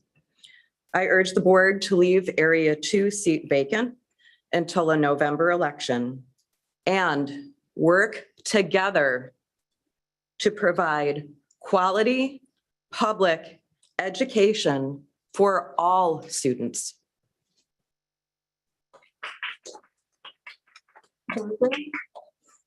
Hi, my name is Barbara and I'm a resident voter and parent of a child in the district. The uncivility and harassment that led to the board vacancy is unacceptable. I'd like to thank those trustees that spoke out tonight and publicly denounced such behavior. It's important to know where you stand on this issue so that we, the voters, can vote accordingly in the future. Harassment is never acceptable. This is not a political issue. It is one of safety. Our children need to know that they are safe and that you will protect them from all sorts of bullies, whether that's here in this room or in their schools. I ask that the board leave the position vacant and hold an election so that the voters can decide. Thank you. Amy Hansen. I thank you. I would like to reiterate what so many have already said. And first, thank you to the board for keeping our kids safe over the last 2 years. I know it's been a really, really hard 2 years for all of us. And to leave the vacancy open so that the voters can decide. Thank you. Jamie Fink, is that correct? Hi, my name is Jamie and I'm a parent and I live in the district and I am here to say 2 things tonight. The unrelenting harassment and bullying that led to Pamela's resignation is shameful, despicable, and a reflection of tactics that continue to be employed by an extreme group. This behavior is nothing but deplorable and should not be allowed to go unchecked or uncalled. That's how it continues. And that's why our world today is doing this. People are not standing up and saying that this is not okay. Number 2, the vacancy created by Pamela's forced resignation for the safety of her family should remain open. Let the people decide. This is the sentiment of the extreme side, and it is also our sentiment. Please let the people decide. Thank you. Nancy Rohr, and following Nancy, I have Luann Biggs. As a resident and a parent of CUSD alumni students, I thank you for your dedication to students and education, dedication that should never have to include being bullied and harassed. Please allow voters to choose their trustee in November. Don't make the school board a destination point for extreme partisanship or used as a stepping stone for future political aspirations. Of only 3 potential appointees I've heard about, one is aligned with ideas that are at odds with public health. Another has not only sued the district, but also lost the election against Pamela Brownstein. And the third person hasn't had any affiliation with public schools since he was in high school, never been to a PTA board, on a board, not a teacher, and doesn't have family involved in public schools. We need to find people who are neutral and whose track record has demonstrated passion, experience, and commitment to public schools. But I urge you to let voters choose, respect their choice. Thank you.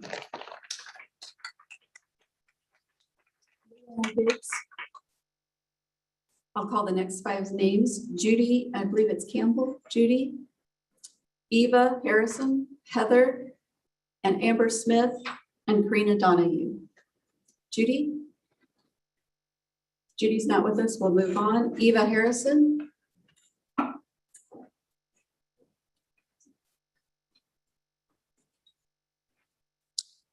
Hi there. Thank you, Trustee Jones, for letting us know that the board voted to oppose SB 871. And I think you said it was unanimous. It was 6-1. 6-1. Okay, thank you. That was a very important vote, and I'm super excited to hear this. Now, because of what has been happening in California and because of the potential mandates under this continued state of emergency, I would like to ask you to please have a special election so it this empty spot will be filled and area 2 will be represented here. Please do not wait until November. Many important decisions will likely have to be made before November, and every vote counts. If that's not an option, I would be for appointing someone who's a parent choice, someone who is a parent in the district, who represents students and parents' interests. I know our resigned trustee, as well as a few of the parents here tonight, call us the vocal minority, even though we've been the vocal majority for at least 5 months. Parents who came out for the first time tonight saying they couldn't be here because they're professionals or they own a business or things like that. And that's why they don't have time to come here. They are actually the vocal minority. We're all busy. We are attorneys, business owners, healthcare workers, et cetera, et cetera. And this, I hate to put us into that mob category because we haven't been. We've been making time every single board meeting to show up and to speak for our children. Our own children have spoken here. We've been here for 5 months and we've been the vocal majority. So please, I would like you to listen to us and not wait until November and hold a special election. Thank you. Next speaker is Heather.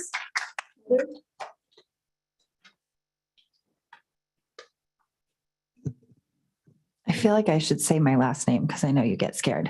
I know I do. It is. It's scary. It's okay. It's Puhek. Puhek. Okay, Yeah. that's it. Sorry. I married into it. I love the guy. So I have a lot of thoughts tonight. I am also a mother of 3 in the district. Like Ava said, I work full time. And I've been here a lot. You guys recognize me. You are afraid every week to say my last name. So that's why, yeah. I have a lot of thoughts tonight. I'm not a peacemaker.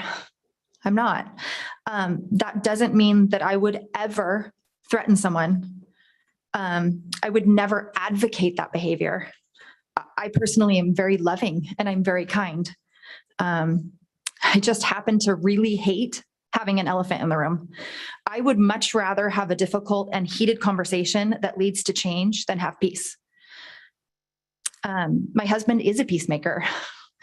We actually argue about this a lot because he would rather have the elephant. I would rather not. It causes some issues. But I love the man and we make a really great team. We balance each other out even though he drives me absolutely crazy. I'm here because my children have struggled so deeply over the past 2 years. I am educated. I work all day. I have 3 children that I juggle, and I'm here regularly, sometimes raising my voice, trying to do so respectfully, advocating for them. Tonight, I just want to say that the children and the parents deserve to be represented. I know a special election costs money, but if that's what it takes to make sure that there's representation for area 2, then I think that that's what should happen. If not, I think you should appoint someone. I think that there should be someone that's representing parents in area 2. So that's just what I want to say. Thank you. Amber Smith. Okay, I am here to support the board on filling the empty seat until we can hold a special election in November. I'd like to voice my opinion on appointing a person or a parent that will support the rights for parents and children to choose what they feel is best for themselves or their children. Only a parent knows what is best for their child, not the government, not the schools, not the school boards, but the parents. I fully support parents and students that choose to keep wearing their masks and get vaccinated. I also support a parent or student's right to not wear a mask or get vaccinated with an experimental vaccine due to their personal or religious beliefs. We live in America, the land of the free, or so we thought. The California government and the teachers' unions have been using our kids as pawns to push their political agendas and line their pockets. I want a board that puts the students' needs and best interests first. As for the bullying and harassment that us anti-maskers are being accused of, I have personally never sent an email to any person on this board that has not been respectful, nor would I ever tell anybody to do that. I just wanted to let you know. Now, I have been bullied by the pro-maskers. I have a certain mom here that posts pictures of myself and my coworkers on her Twitter feed all the time. My daughter was almost ran over by a pro-masker. She was bullied online. Please, like, do not realize, like, it's not the us that are just these awful people. Okay, it's coming from both sides. Unfortunately, there's bad apples on each side, but there's also a lot of us respectful people too. And while they're saying don't bully, don't bully, don't bully, shame on you, we had a mom call out Lisa Davis. What exactly was that? That, once again, was the hypocrisy of the left.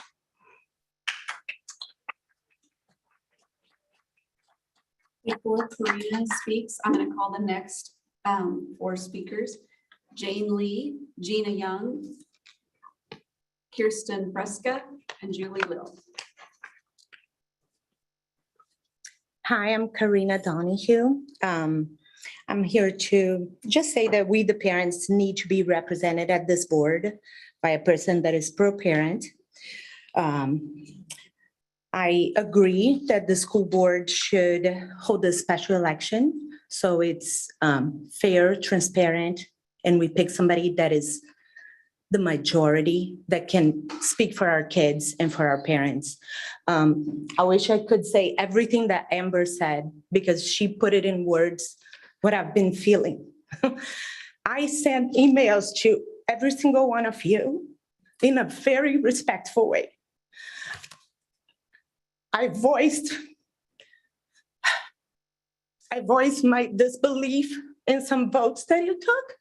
And I thanked for some other votes you guys have taken, but I did it in a respectful way. She said that there is bad apples in both sides, so nobody should be labeled. It's a hard time for everybody.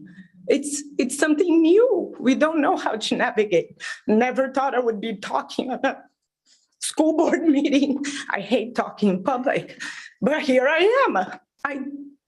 It's just for the kids and the parents. That's all we want. Everybody has their own opinion, but what is better for the kids, you know? So just let's hold a special election. Let's get somebody there and let's put kids first and listen to the parents. Thank you so much.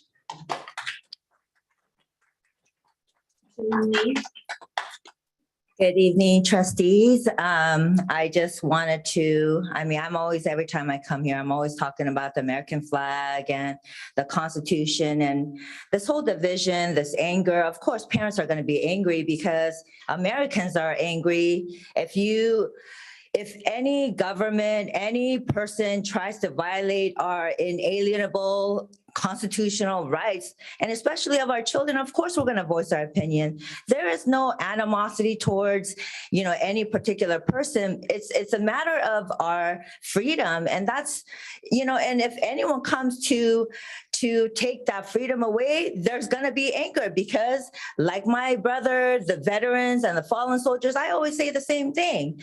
We don't want division here.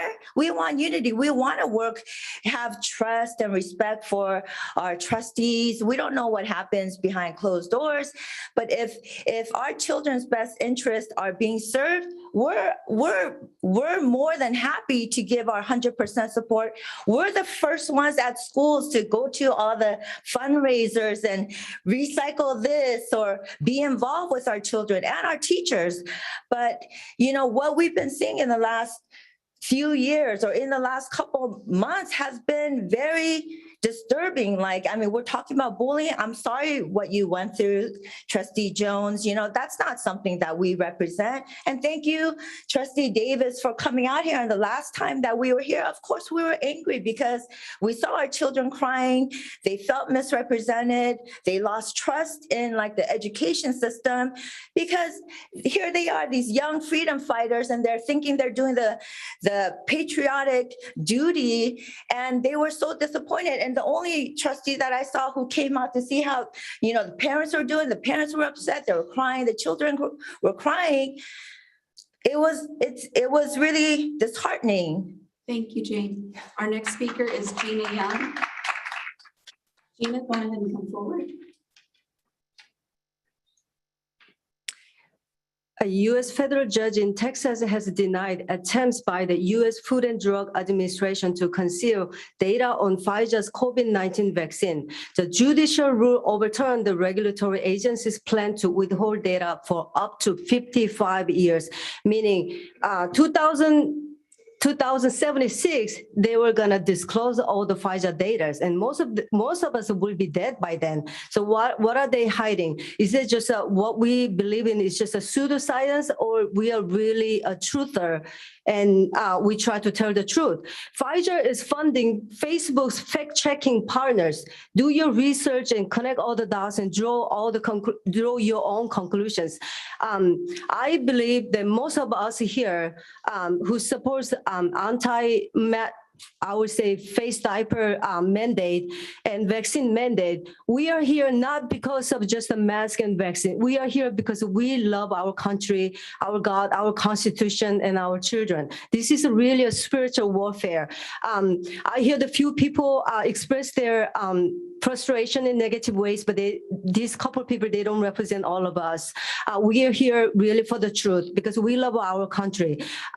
We have been very patient for the last 2 years, and our voices has been silenced. We have been censored, and now we want to ask everyone to do the right thing. When Chinese communists, big Chinese country, they become a communist, they all started taking away parents' right one by one. First, freedom of speech, freedom of religion, freedom of choice. And what will be the next? Are they gonna take away our parents' consent, and then they will do critical race theory, and then what?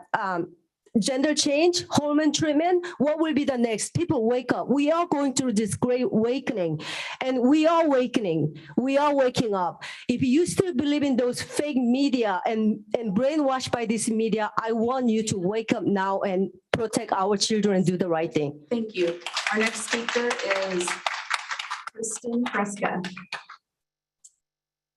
Hi, I have 5 kids in the district right now, from elementary through high school. And I just know that if I know I'm a parent, I'm not in the open district, but I would want representation at 8 months. That is so far away for them to go without having any. If you guys could consider doing a special election so that the parents could be able to vote, let the parents vote, let the voters choose, not all parents, just all the voters choose who they want. But if it could be done before then, think of everything that is going to happen between now and November. It's a lot, and it's a lot of decisions being made that parents aren't going to be represented if we don't have the spot filled. But I truly believe that it has got to be an election. You guys need to become an effective, functioning, efficient, supported board. And that is going to happen by having a person selected that the voters choose, and sooner than later. Think of what happened in the last 8 months. We can't wait another 8 months to get another person in there, and we can't have other people choosing. It needs to be a vote, and it needs to be done correctly. And I am behind that all the way. I am here to support you guys. I'm here to support kindness and following up, but I am saying that we need to support what our kids need, and we need to have it done now.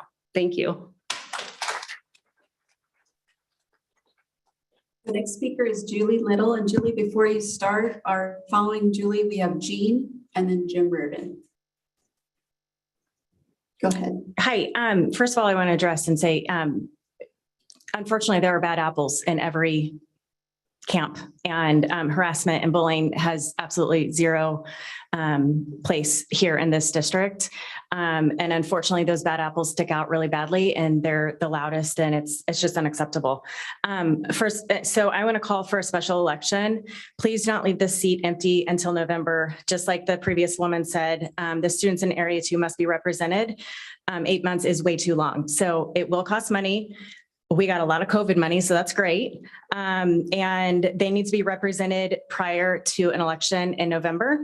Lastly, I would like to add, in response to the discussion regarding the graduation gowns, I respectfully disagree with your thoughts that it's a good idea to have everyone wear the same colored gowns. Julie, I have to ask you to stay on the agenda item. That's part of the process. Some of these other people were not on the agenda item. Of the process.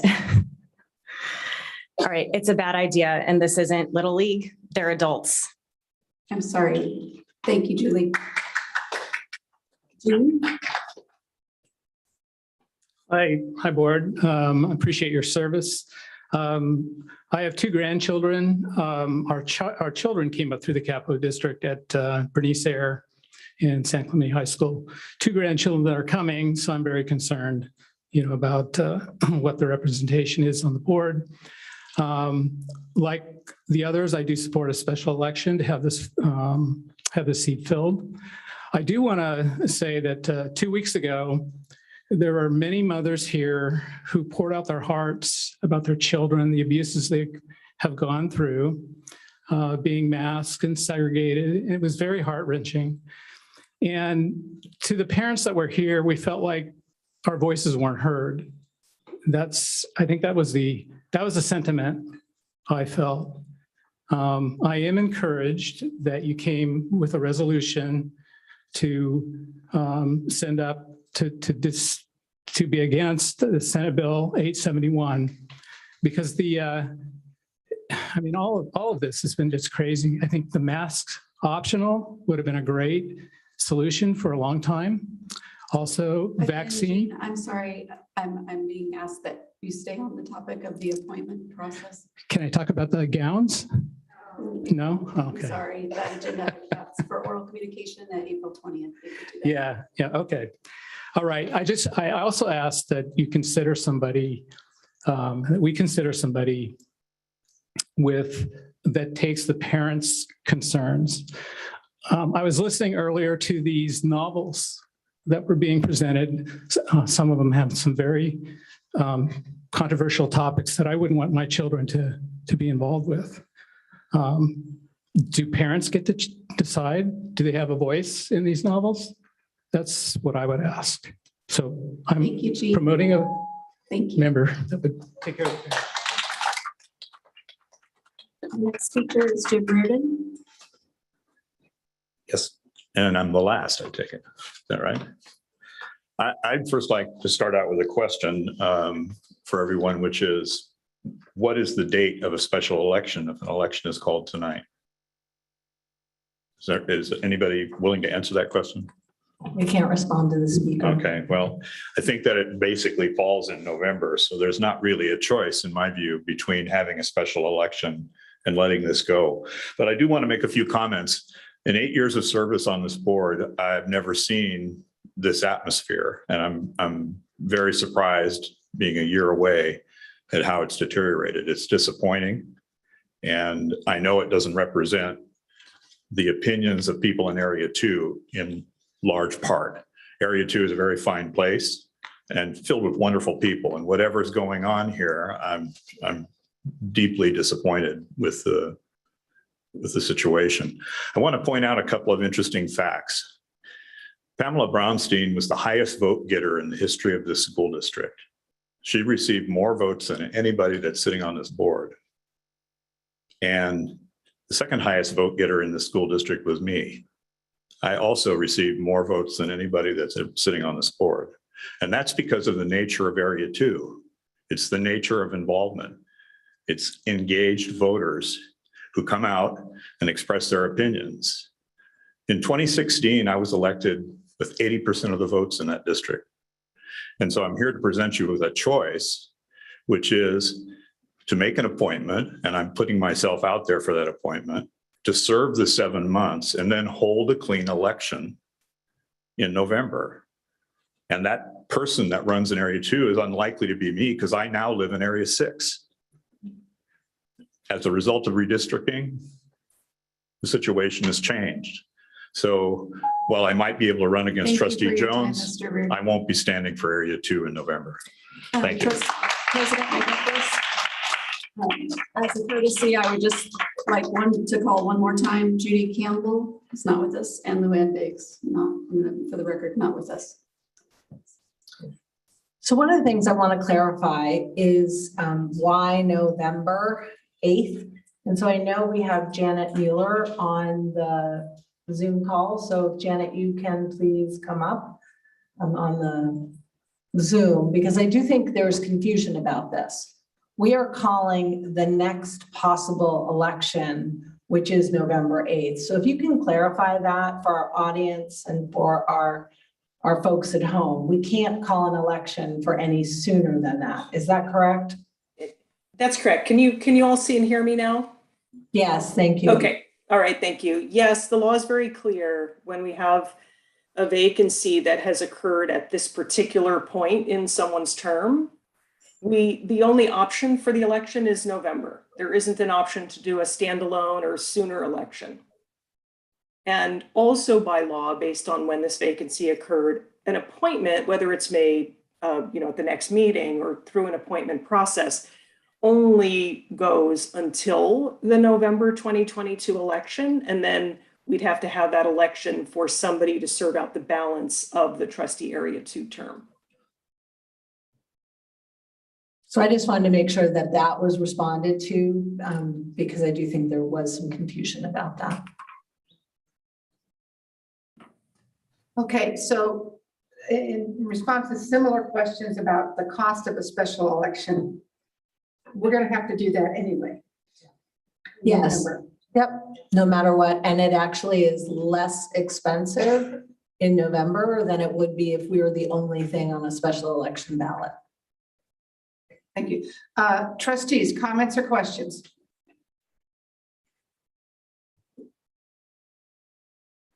Trustee Jones. So it's sort of been stated here and clarified by the superintendent just now that, well, it sounded like we had 2 choices and we really sort of don't. We have no choice as to whether we call a special election in November. That we have to do. What we do have a choice on is whether we also make this interim appointment. Is that correct, Superintendent? That is correct. Okay, no matter what, this will be included on the November 8th. So Janet, do they have to call that, or it's no matter what part of that? We just turn in the paperwork.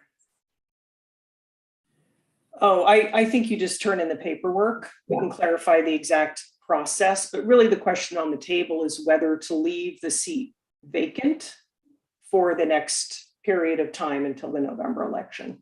So you don't have to vote on both of those things. We believe we're just turning in paperwork for November 8th because that is when the term then is 2 more years. So you really have, for now, the choice of those 2 things. Trustee Bolkus, did you have a question? I don't have a question, but I just have a comment because I was tallying as different speakers came up in terms of what their choice was, and recognized, as you did, that there was confusion about calling a special election as though maybe it would be in June or something. We missed that date. So I almost wonder if some of those, I'm wondering for myself, some of those speakers who said for special election and now it's not going to be before November, if they would really want to wait versus an appointment. So that's the only comment I wanted to make. Thank you at this time.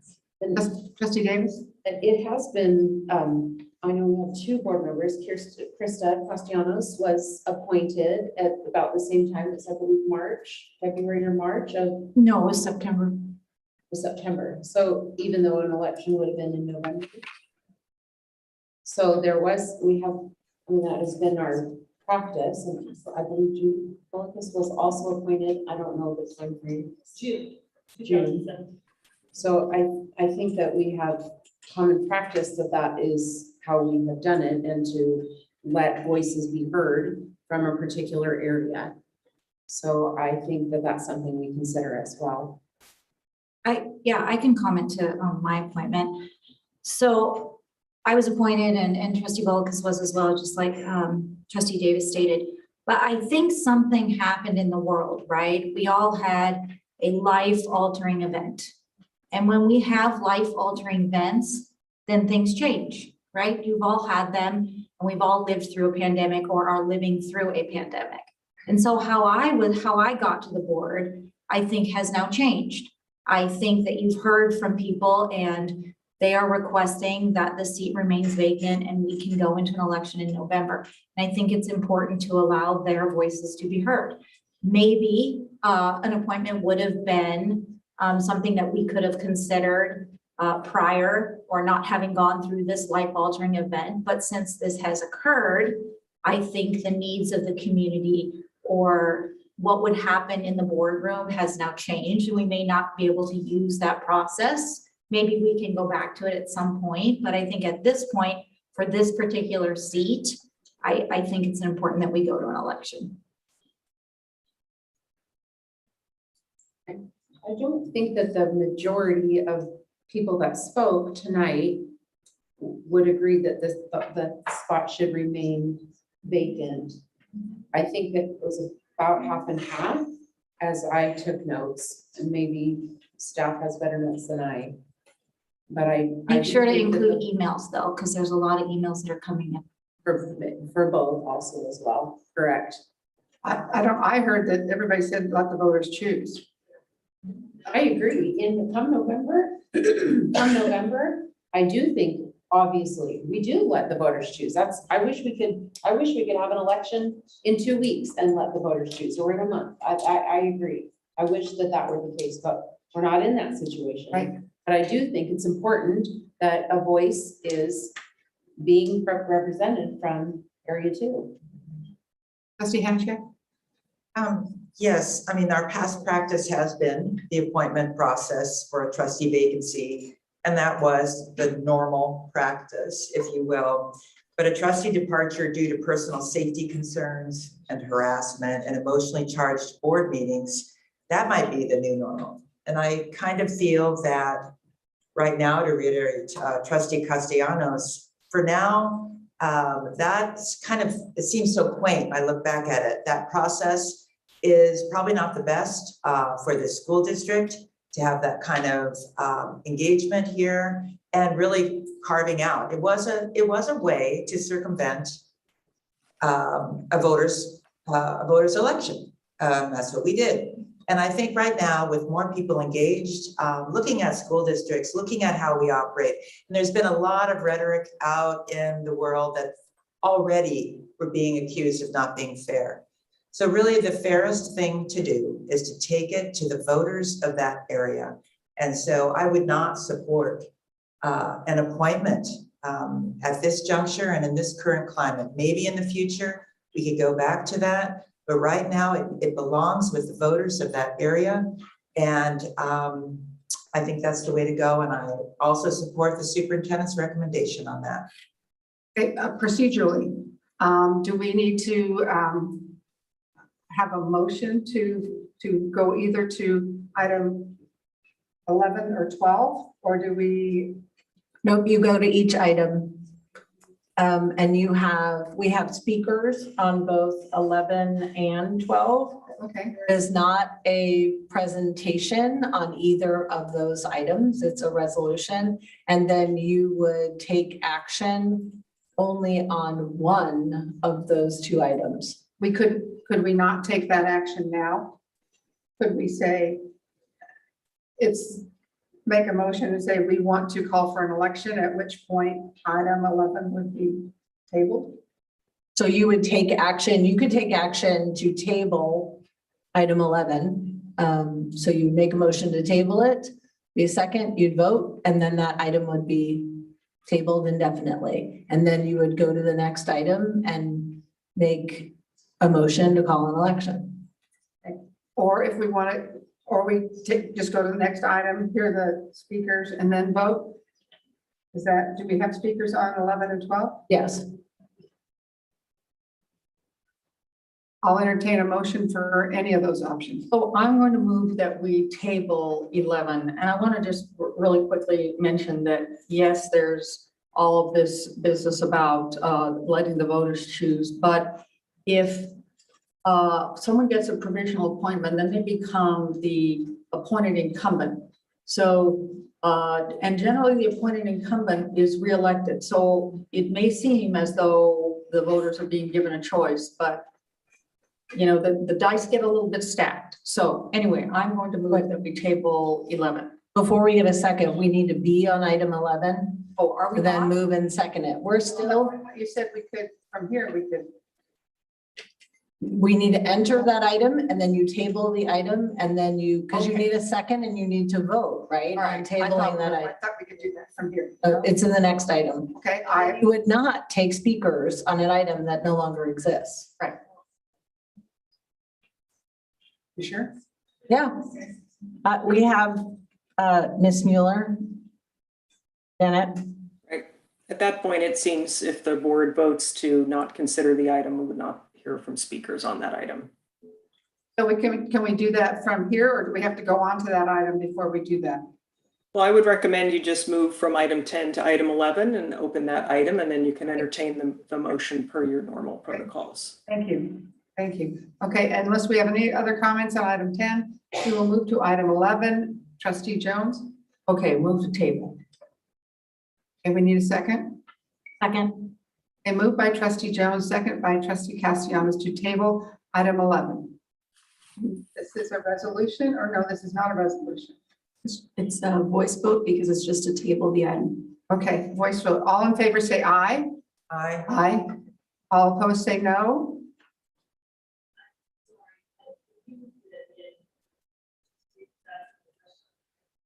Okay, the motion is to table item 11. Okay, indefinitely. Yes.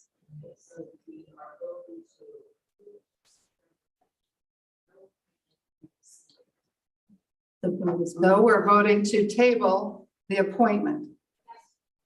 That's the gist of it, yes. But we haven't taken an action on item 12.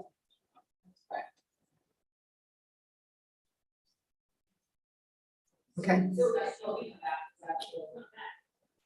No, you wouldn't come back to this item. If you table this item, then that's it. The item is dead and you don't come back to it.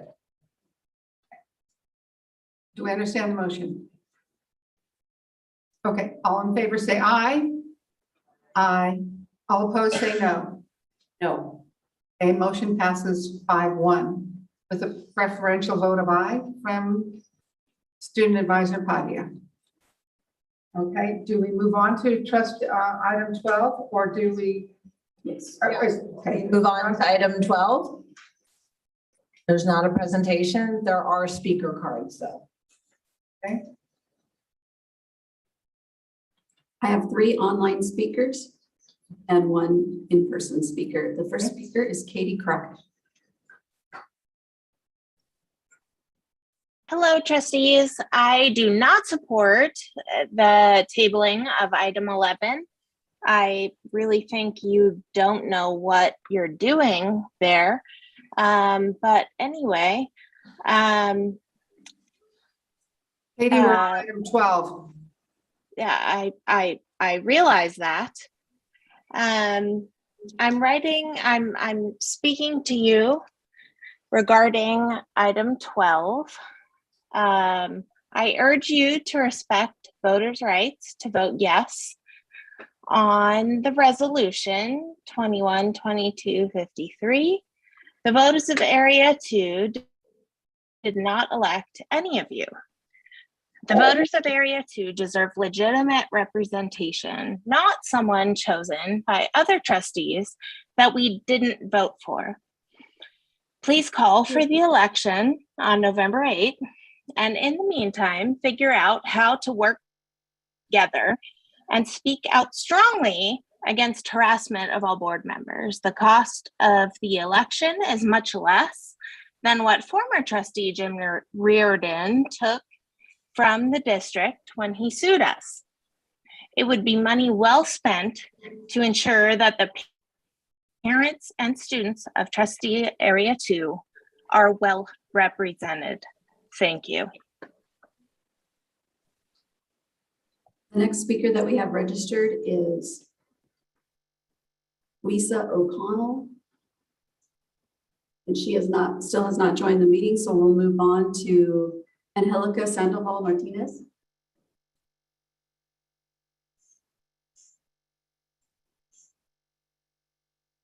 Angelica, if you unmute, you can go ahead and begin speaking.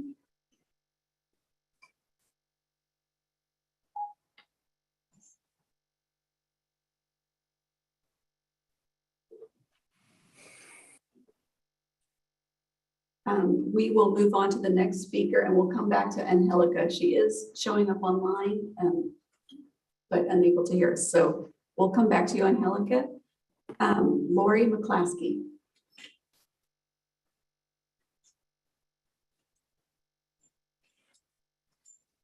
Hi, good evening. Lori McClaskey. I am a parent in Area 2.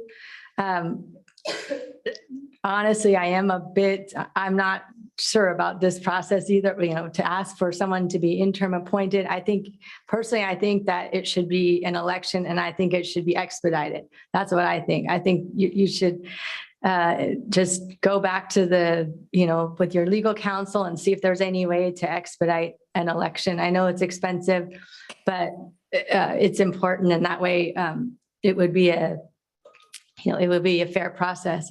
And then secondly, regarding, I just wanted to say thank you, first of all, for adopting that resolution. And we really, really I appreciate it. So I'm sorry to And interrupt. yeah, thank you. We've been only talking That's about it. the item. Yeah, that's it. Thank you. Thank you, Lori. I'm looking back and Angelica dropped off of our Zoom, so that concludes the speakers for item 12. I just one more time want to have Janet Mueller clarify that there is no expediting of an election. It is November 8th. There's nothing this board of trustees or I can do to make it go any faster. It is only November 8th. Is that accurate, Janet? That's accurate. The statute's very clear that it must be consolidated with the next board election, which is November of 2022. Okay, trustees, any comments, questions, or I'll entertain a motion.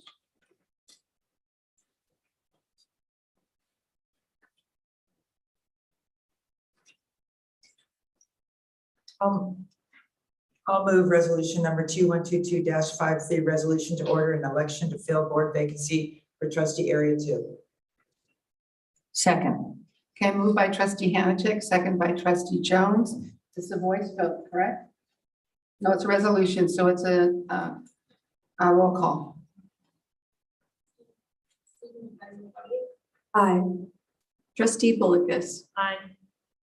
Trustee Castellanos. Aye. Trustee Davis. Nay. Trustee Hanachek. Aye. Trustee Jones. Aye. Trustee McNicholas. Aye. Motion passes 6-1 with a preferential vote of aye by student advisor Padilla. One correction for the record, the 5 passes 5-1. 5-1, I'm sorry. 5-1. So we will do all paperwork necessary to make sure that we put this election on the ballot for November 8th. And in the interim, we will have a vacancy in area 2. Thank you. We are on to item 13. This is trustee request to consider revising board policy 9323 meeting conduct. I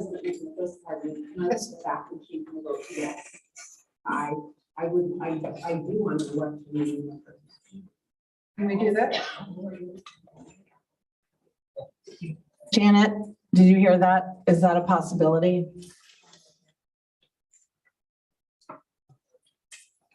Janet? Yeah, I did. I would like to appoint, but I also am completely in favor of an election. So we confirm tomorrow and. Yeah, I'm pretty sure you cannot, once the vote is. I have my button. I know, as when the vote is then recorded and the item is over, you can't go back and change the vote. But it was also on a roll call. If it would have been a voice vote, we could have said we didn't hear you, or did you change your mind? Okay. If possible, I would like that to be changed, if that's possible. We'll have Colleen check on it, but I think, and you've made it clear to the public and people listening. Thank you. So thank you. Okay, we are on to item 13, trustee request to consider revising board policy 9323 meeting conduct. This is trustee Castellanos. Thank you, President McNicholas. This is just a request to the trustees to bring back board policy 9323, which is our meeting conduct policy. So it would come back on our April 20th meeting where we could look at it and then make revisions at that meeting. And basically why I wanted to bring it back is just due to the pandemic and our changes in our board meeting, we've had to deal with switching online, student speakers, all kinds of things, oral communication. So I wanted to relook at the policy and see how other districts are kind of handling their board meetings and thought it would be a good opportunity for us to revise. I don't think, if I remember, when this was last. 2005. Okay, 2005, when it was last. Meeting content? Yeah.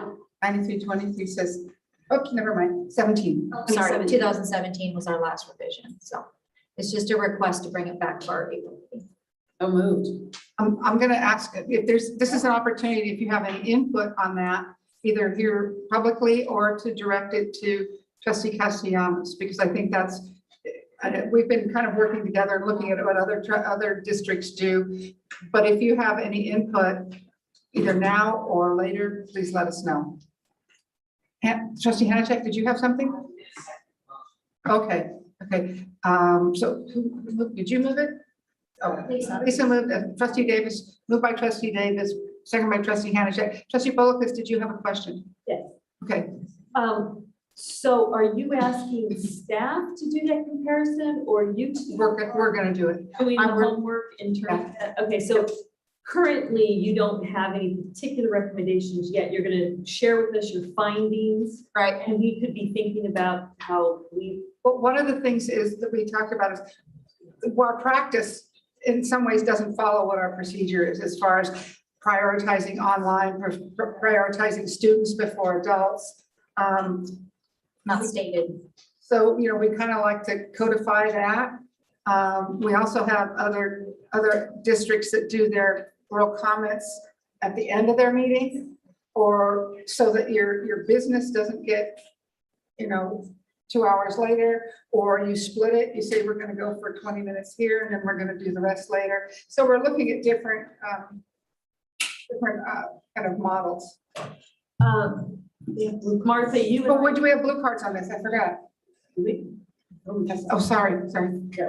But then I'll ask her. Okay. I'm sorry. Go ahead. Katie Crockett is our first speaker on this item. Katie, go ahead. Hello, trustees. Indeed, you do have blue cards on this. I am speaking to you again after writing to you since it was pulled from the last meeting. This topic continues to be of the utmost importance given the atmosphere at recent board meetings, including the last one wherein the student advisor was booed. I'm not sure what the intent in potentially modifying this policy was, but I'm not sure the board policy is actually the issue. Rather, I think it is the lack of clear communication from the board to the public of what is contained in the policy for meeting conduct, and most notably, lack of accountability for those who do not adhere to the board policy. The public has the right to make critical and harsh remarks during their allotted time to speak, but do not have the right to disrupt the meeting. The board may prohibit demonstrations such as booing, clapping, or heckling. These have a chilling effect on discourse and can actually inhibit free speech and public and board member participation. Some attendees seem to be mistaking a public meeting with a protest. There's a time and place for both, but expectations of behavior are different. By generally not holding meeting attendees accountable for their actions, this board has allowed meetings to be hijacked by a certain group of people who are unwilling to behave in this unacceptable manner at a public business meeting. It's essentially mob rule. If anything in the policy changes, I think it should be. Thank you, Katie, for your time. Our next speaker is Michelle Blossel Campbell.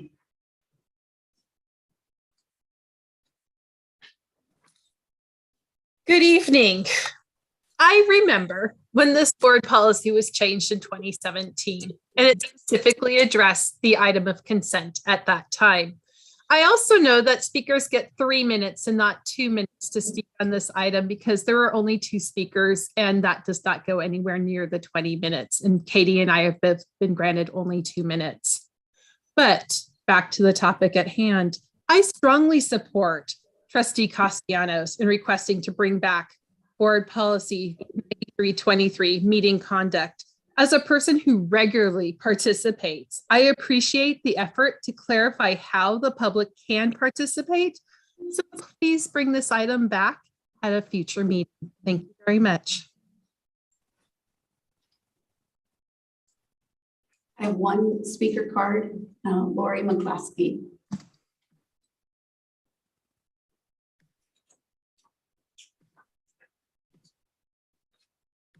Okay, give me. I was trying to, I had a train of thought and it just, anyways, getting it back. I wanted to, oh, I know.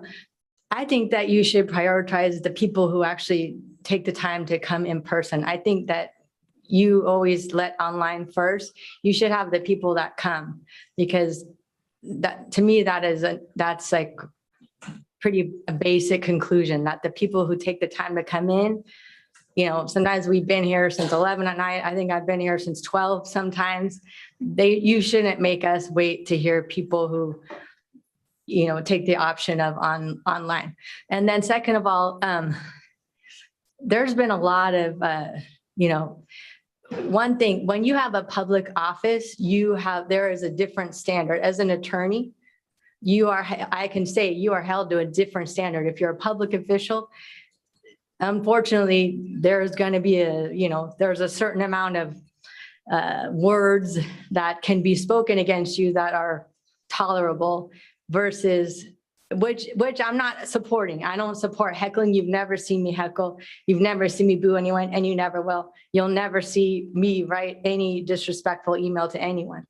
But that there is a different standard if you are a public official versus a lay person. So these people that are basically slandering the common citizen, that's wrong. You know, they shouldn't be doing that. So the respect has to go both ways. There should be respect. I'm up here shaking, but you know what? There's a lot of, I don't like what I'm hearing, and that's wrong too. And people shouldn't be generalizing like all moms here are, you know, whatever, we've heard all that, that's wrong. So I'm just here to say like the respect, courtesy has to come from both sides. Thank you. Okay, Trustee Bullock, was that the end of our speakers? Okay, Trustee Bullock. To go back, Trustee McNicholas, you and I being on CSBA as delegates, we have learned because we've asked what other Orange County school boards have done. We learned that in CUSD, we were like the only school district that would go hours having everyone be heard. Everybody else is keeping to that 20 and 30 minutes. So oftentimes we have updated board policies and tried to mirror CSBA. So I'm assuming you're going to also take that in consideration. And I would just like to say, my career, my lifetime in retail, in shopping centers, and I want to dovetail off what Lori said, is I believe people who are in person should be the primary. I mean, you all have to admit, if you've ever been standing in the store and you're trying to get service, and then they get a phone call, someone who's called in, and then they place that person's credit, and you're standing there trying to complete your transaction or get assistance.